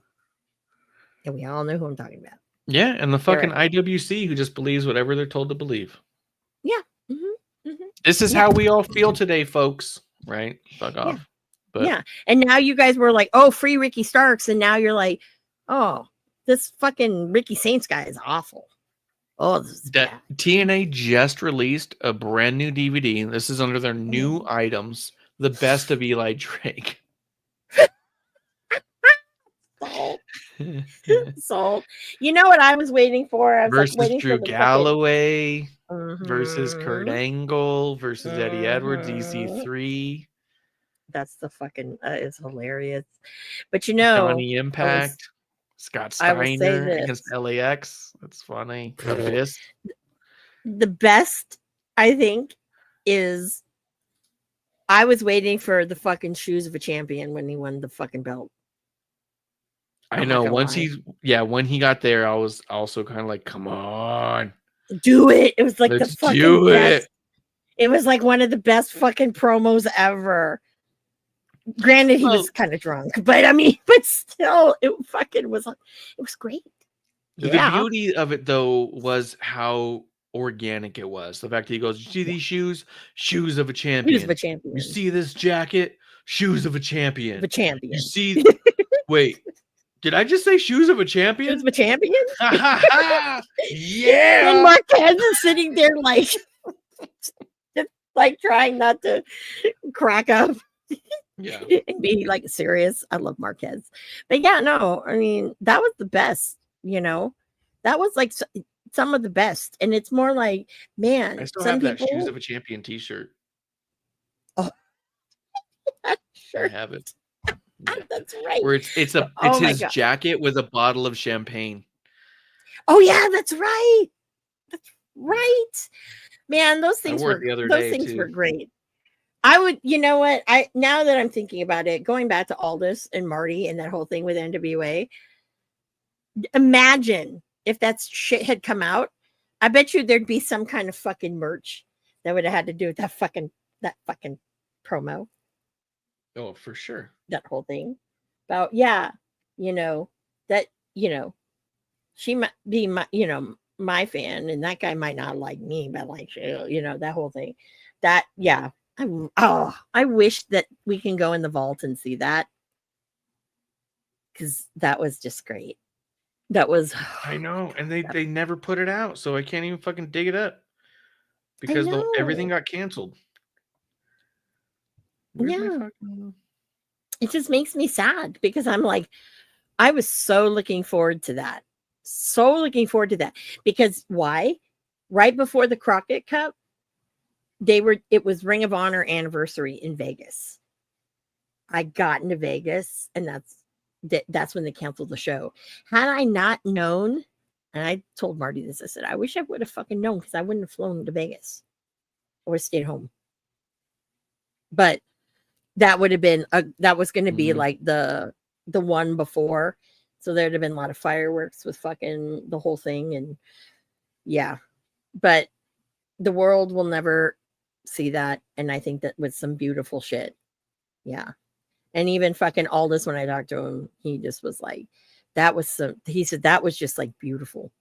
Like, he was like, you just brought that out. And I go, when I don't like somebody, I really don't, especially, you know, when it has to do like with like one of my favorites, like, oh, I'm a bulldog. But yeah, so I know you were like, oh God, I only want to do an hour and a half. Now we're almost at 3 hours. So yeah, you should probably last call it, I guess. Yeah. Yeah. We should get pretty close to the last call. Yeah. Okay. Yeah. For the record, Hacksaw's taller than you. Hacksaw's a very tall man. He's you know who's a very, very tall man? And I think he's like maybe 6'6", 6'7", is Hillbilly Jim. Nicest man. Yeah. We had a 3-hour conversation with Hillbilly Jim. He was fucking amazing. It was great. You and who? Yeah. Hillbilly Jim, me and a couple people. This was at WrestleCon San Jose. It was after the fucking the breakfast, And we were sitting out by the pool, and he's like, "Hey, can I join you guys?" And I was like, "Yeah, sure, right." And then I was like, "Oh God, it's Hillbilly Jim." So we just started talking, right? And like me and these other two people that I didn't know, and we were talking to him, and it was like a fucking 3-hour conversation. It was great. Yeah, we were talking about all sorts of shit. And I said to him, I said, I just want to put this out there in the universe. When, you know, I have brothers who were younger, and I said, we had all the figures. I said, I always gravitated toward your figure. And I'll tell you why.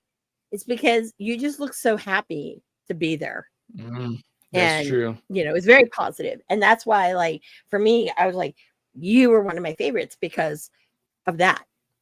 You know, and it was great because it was like, this is like the happy side to it. And it was like great. Like, you know, I mean, yeah, love the baby faces, but like I said, yeah, like I had 3 favorites. It was him, Macho Man, and Piper. Those are mine. And then I loved the Heart Foundation, but originally those are my 3.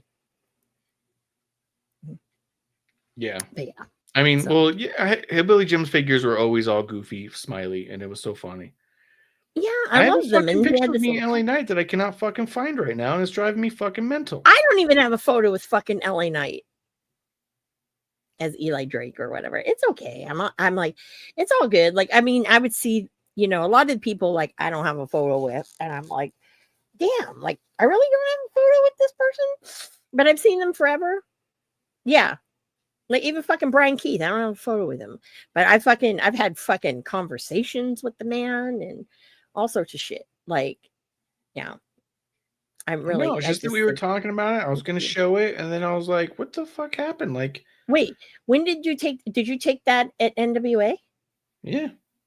Oh, yeah. You're showing up in this thing. But here, check this out. Just because fuck it, we're here.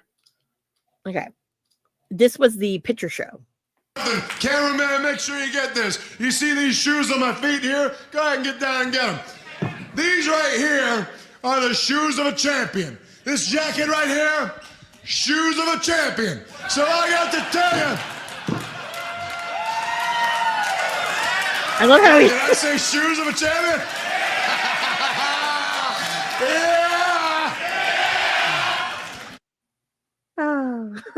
Oh. That was a good day. That was the best because that look on his face, like before he's like, he goes, wait. It was just priceless. Wow. You gotta love the dude. Oh, there you go. There you go. Yeah. Yeah. But yeah, we should be doing last call, and if we're gonna do our big meet and greets and all of our heights, then you can't not finish with this one. Yep. God, I'm a midget. I told you. Yeah. I'm a midget. But yes, we had fun at the fucking LA at the fucking Superstore. And you know what's sad is now they make you pay for all that shit we saw. And it's gotten so pricey. And you know what? When we come back to talk a little bit of shit on the big WWE stuff, I'll just give a little tip right here. My biggest issue right now I have a few issues with the Becky character, but her whole fucking character right now is so fucking lame because it's this like, I'm successful and you're not. And we've heard that a million times. That's so unoriginal. It's so fucking vapid. It's so thin. And the problem with it right now more than ever is tickets are currently more expensive than they've ever been. You're literally talking to a room of people who spent anywhere from $1,000 to $300 to be in that room. You're talking to literally the most successful wrestling fans in the world. And you're like, you guys don't know success? I just told you earlier, I know a guy who spent nearly $100,000 on WrestleMania weekend this weekend, or this WrestleMania and last WrestleMania. He's also spent like $60,000 to go to fucking SummerSlam. You're talking to the most successful fans in the fucking world right now, and your whole gimmick is you don't like me because I'm more successful than you. These people are dropping thousands. Fuck off. That's so lame. Yeah, Come up with something like, original, something that works, something that's not so veil thin. You know what I mean? yeah. It's interesting And I to me love because, you Becky. know, Go yeah. ahead. And, you know, you must be fucking, because you love Bailey and everything that's going on with that too. You know, it's shitty. Maybe we should come in with some Chris Van Vliet clips and talk about some of the Bailey stuff too. But I think so. yeah. I think so. I didn't even get like with you, like what you've thought of Ricky Saint so far. Like, and I want to actually, if you're doing something with Bishop, I want to get in on this because I'm curious. Because, you know, that was one of his, you always talk about the trifecta of Ricky, Colt, Marty. Yes, and we did that tonight too. But I'm curious now. It's like, okay, he's on this platform now. So now what? What do you think? Like, I'm just curious. Where are we at? Yeah. And not only just that too, but you know what? Wrestling is expensive now. AEW was trying to be expensive. Now it's like you can't fucking get rid of them. I get it, right? It's the same fucking shit. And people are really old to the let's bench people. WWE, I'm like, I don't understand why it's so expensive. But, you know, you can't tell me production costs or things like that. You can't. And it's very interesting that through the last couple of years, I noticed, oh yeah, hi. There we are. I saw you met Ricky Starks, and that was pretty damn cool. Hi, Andrew. Yeah. I love him. That's my guy. Yeah. I almost made him cry, and he almost made me cry when I saw him there. Get my picture. Yeah. And you know what? Eat a dick, fanatics, the people who are running the photo thing, because some people got to chat away with people. Like, I was looking over at Finn Balor because he was over there, and I'm like, ooh, I wonder if I can sneak over there. Yeah, right. Yeah, a lot of those handlers get real fucking serious about stuff, and maybe I'll tell the story another time. But my dad met Hulk Hogan at a fucking grocery store the other day, and got something signed for me and everything. And look, and I'll give you this: I'm not going to defend Hogan ever. I think he's a liar. I think he's a shitty person. I think he's a racist. I think he's a mediocre wrestler. I think he's a large personality. But at the same time, there's also a part of me. It's like he's like the one dude I haven't met that I kind of don't want to meet, but feel like I ought to, in a weird way. Like it's not because I'm a massive fan, but it's also just like because you're just such a presence for so long. Like it's almost like how am I going to pretend like I wasn't watching Hogan for 10 years? You know what I mean? So I'm in like a weird mental spot where it's all like fuck that dude, but also that's cool if you got to meet him for free. And the handlers there were really rude to my dad about stuff too. And it actually turned out that Hogan was really nice to my dad, signed this thing, and that was it, and moved on. But like, yeah, those fucking fanatic guys, the fucking handlers are always like, fuck you, don't do this, don't do that. And then you get to the talent, and the talent's all like, that's not a big deal. Like, well, it was funny because it's like, obviously, like when I went up to him, he went over to me and hugged me first. Yeah. And it's like, it was like me and Becky. The conversation that he and I started to have, like, right? Like, you know, you could tell that we knew each other, right? And like he was saying something to me, and then I was like, oh, and the guy's like, let's take the picture. And I'm like, there's nobody behind me. Yeah. This has got fucking 10 minutes on this shit. Yeah. Right? Well, I'm like, I purposely stalled. Because I know what I'm doing. When I met Becky, I want to sit in the back. When I met Becky, I was actually first in line because I felt like that either first or last is getting the most time, right? Yeah. When I went up first, she saw me and she goes, "Oh my God," and comes and gives me a hug, and they take a picture, and we're both kind of like, because we're doing a thing. So we're talking for a second, and then she turned around, she goes, "What, did you take a picture?" She goes, No. Take another one. You're taking another one. I wasn't ready. And so then we do the pose, and I get that one. So like at the end of the thing, they actually like, here's both pictures. And so I have both of them. One's a shitty picture, one's a good one. But same thing. It's just kind of like, no, the talent's running the show. And Andrew's saying real quick, in Hogan's defense, for once, Hogan doesn't treat the fans really badly in person. So if you meet Hogan, as long as you're not trying to interview him as not Metallica, he's fine. Yeah, the Metallica bassist thing. Yeah, with Metallica. But anyways, no. He was bassist, but yeah. Oh. So weird. But yeah, whatever. Yeah. Whatever. But no, it's funny because I didn't even get, if you look at the photo, I didn't even get a chance to fucking, like, because my glasses fucking slide off my face. I didn't even get a chance to adjust them. See, you can't see my eyes. Yep. Yeah. And yes, Well, I did alter this because I didn't like how my face was. Because it's like, you didn't give people a moment. Now, obviously, someone's really cheesing. I was like, thanks, dude. But no, I mean, and then obviously when we're done taking the photo, that's when he said to me that I'm really, really glad that you got to see me in this. And that's when I was like, I'm glad that I got to see you with that, with the belt. Yeah. And then he was like getting kind of like, I could tell he was going to cry. And I'm like, oh, and I started and he goes, don't cry. I'm like, because he knows I'm. Don't you fucking do it. Don't you fucking do it. He knows. I mean, because fuck, NWA, like afterwards, I did that little video and I posted it and I got made fun of. Yeah. Yep. Yeah. Eat a dick. That's all I'm going to say about that one. So yeah, so I guess you're going to join us for another episode 1. Yeah, we're going to have to come back. We got to talk some Backlash. We got to talk some Becky, some Cena, shit. some Cody, some Bailey. Yes. Michael Cole. I got a lot of fucking say about him. Oh, you know, and I the one thing I love about Corey Graves, I got to talk about Corey Graves and my fucking love for Corey Graves shutting fucking Booker T down so he doesn't really talk as much. It's fucking great.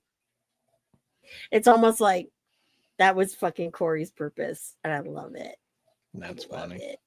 And even when he tries to do that fucking shit with the women, yeah. Anyways, yeah, he gets shut down. So I guess y'all, you know where to find me. Yeah, you just put an @ and look at it on Instagram and X or whatever the fuck. You know how to find him. Yeah, I'm around. I'm around. Right. You can message me on things, and I get them. And sometimes I block people, sometimes I don't. You know, whatever. Yeah, this way. This way. But yeah, and I'm the sober one. That's true. That's true. Yes. I've been drinking all night. But thank you guys all for coming through and being our drinking buddies for the night. We appreciate everyone who comes through and hangs out. It's always a good time to have some drinking buddies here in the dive bar of the IWC. Remember, it's not what you're drinking, it's who you're drinking with. And we're glad you drank with us tonight. Guys, that's last call. Cheers. Cameraman, make sure you get this. You see these shoes on my feet here? Go ahead and get down and get them. These right here are the shoes of a champion. This jacket right here, shoes of a champion. So I got to tell you.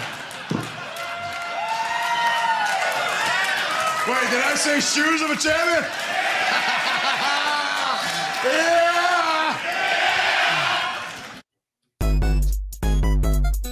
Producer Lady here. Thanks for tuning in. Continue to support and buy us a drink by putting the I in subscribe and reviewing our podcast. And cheers.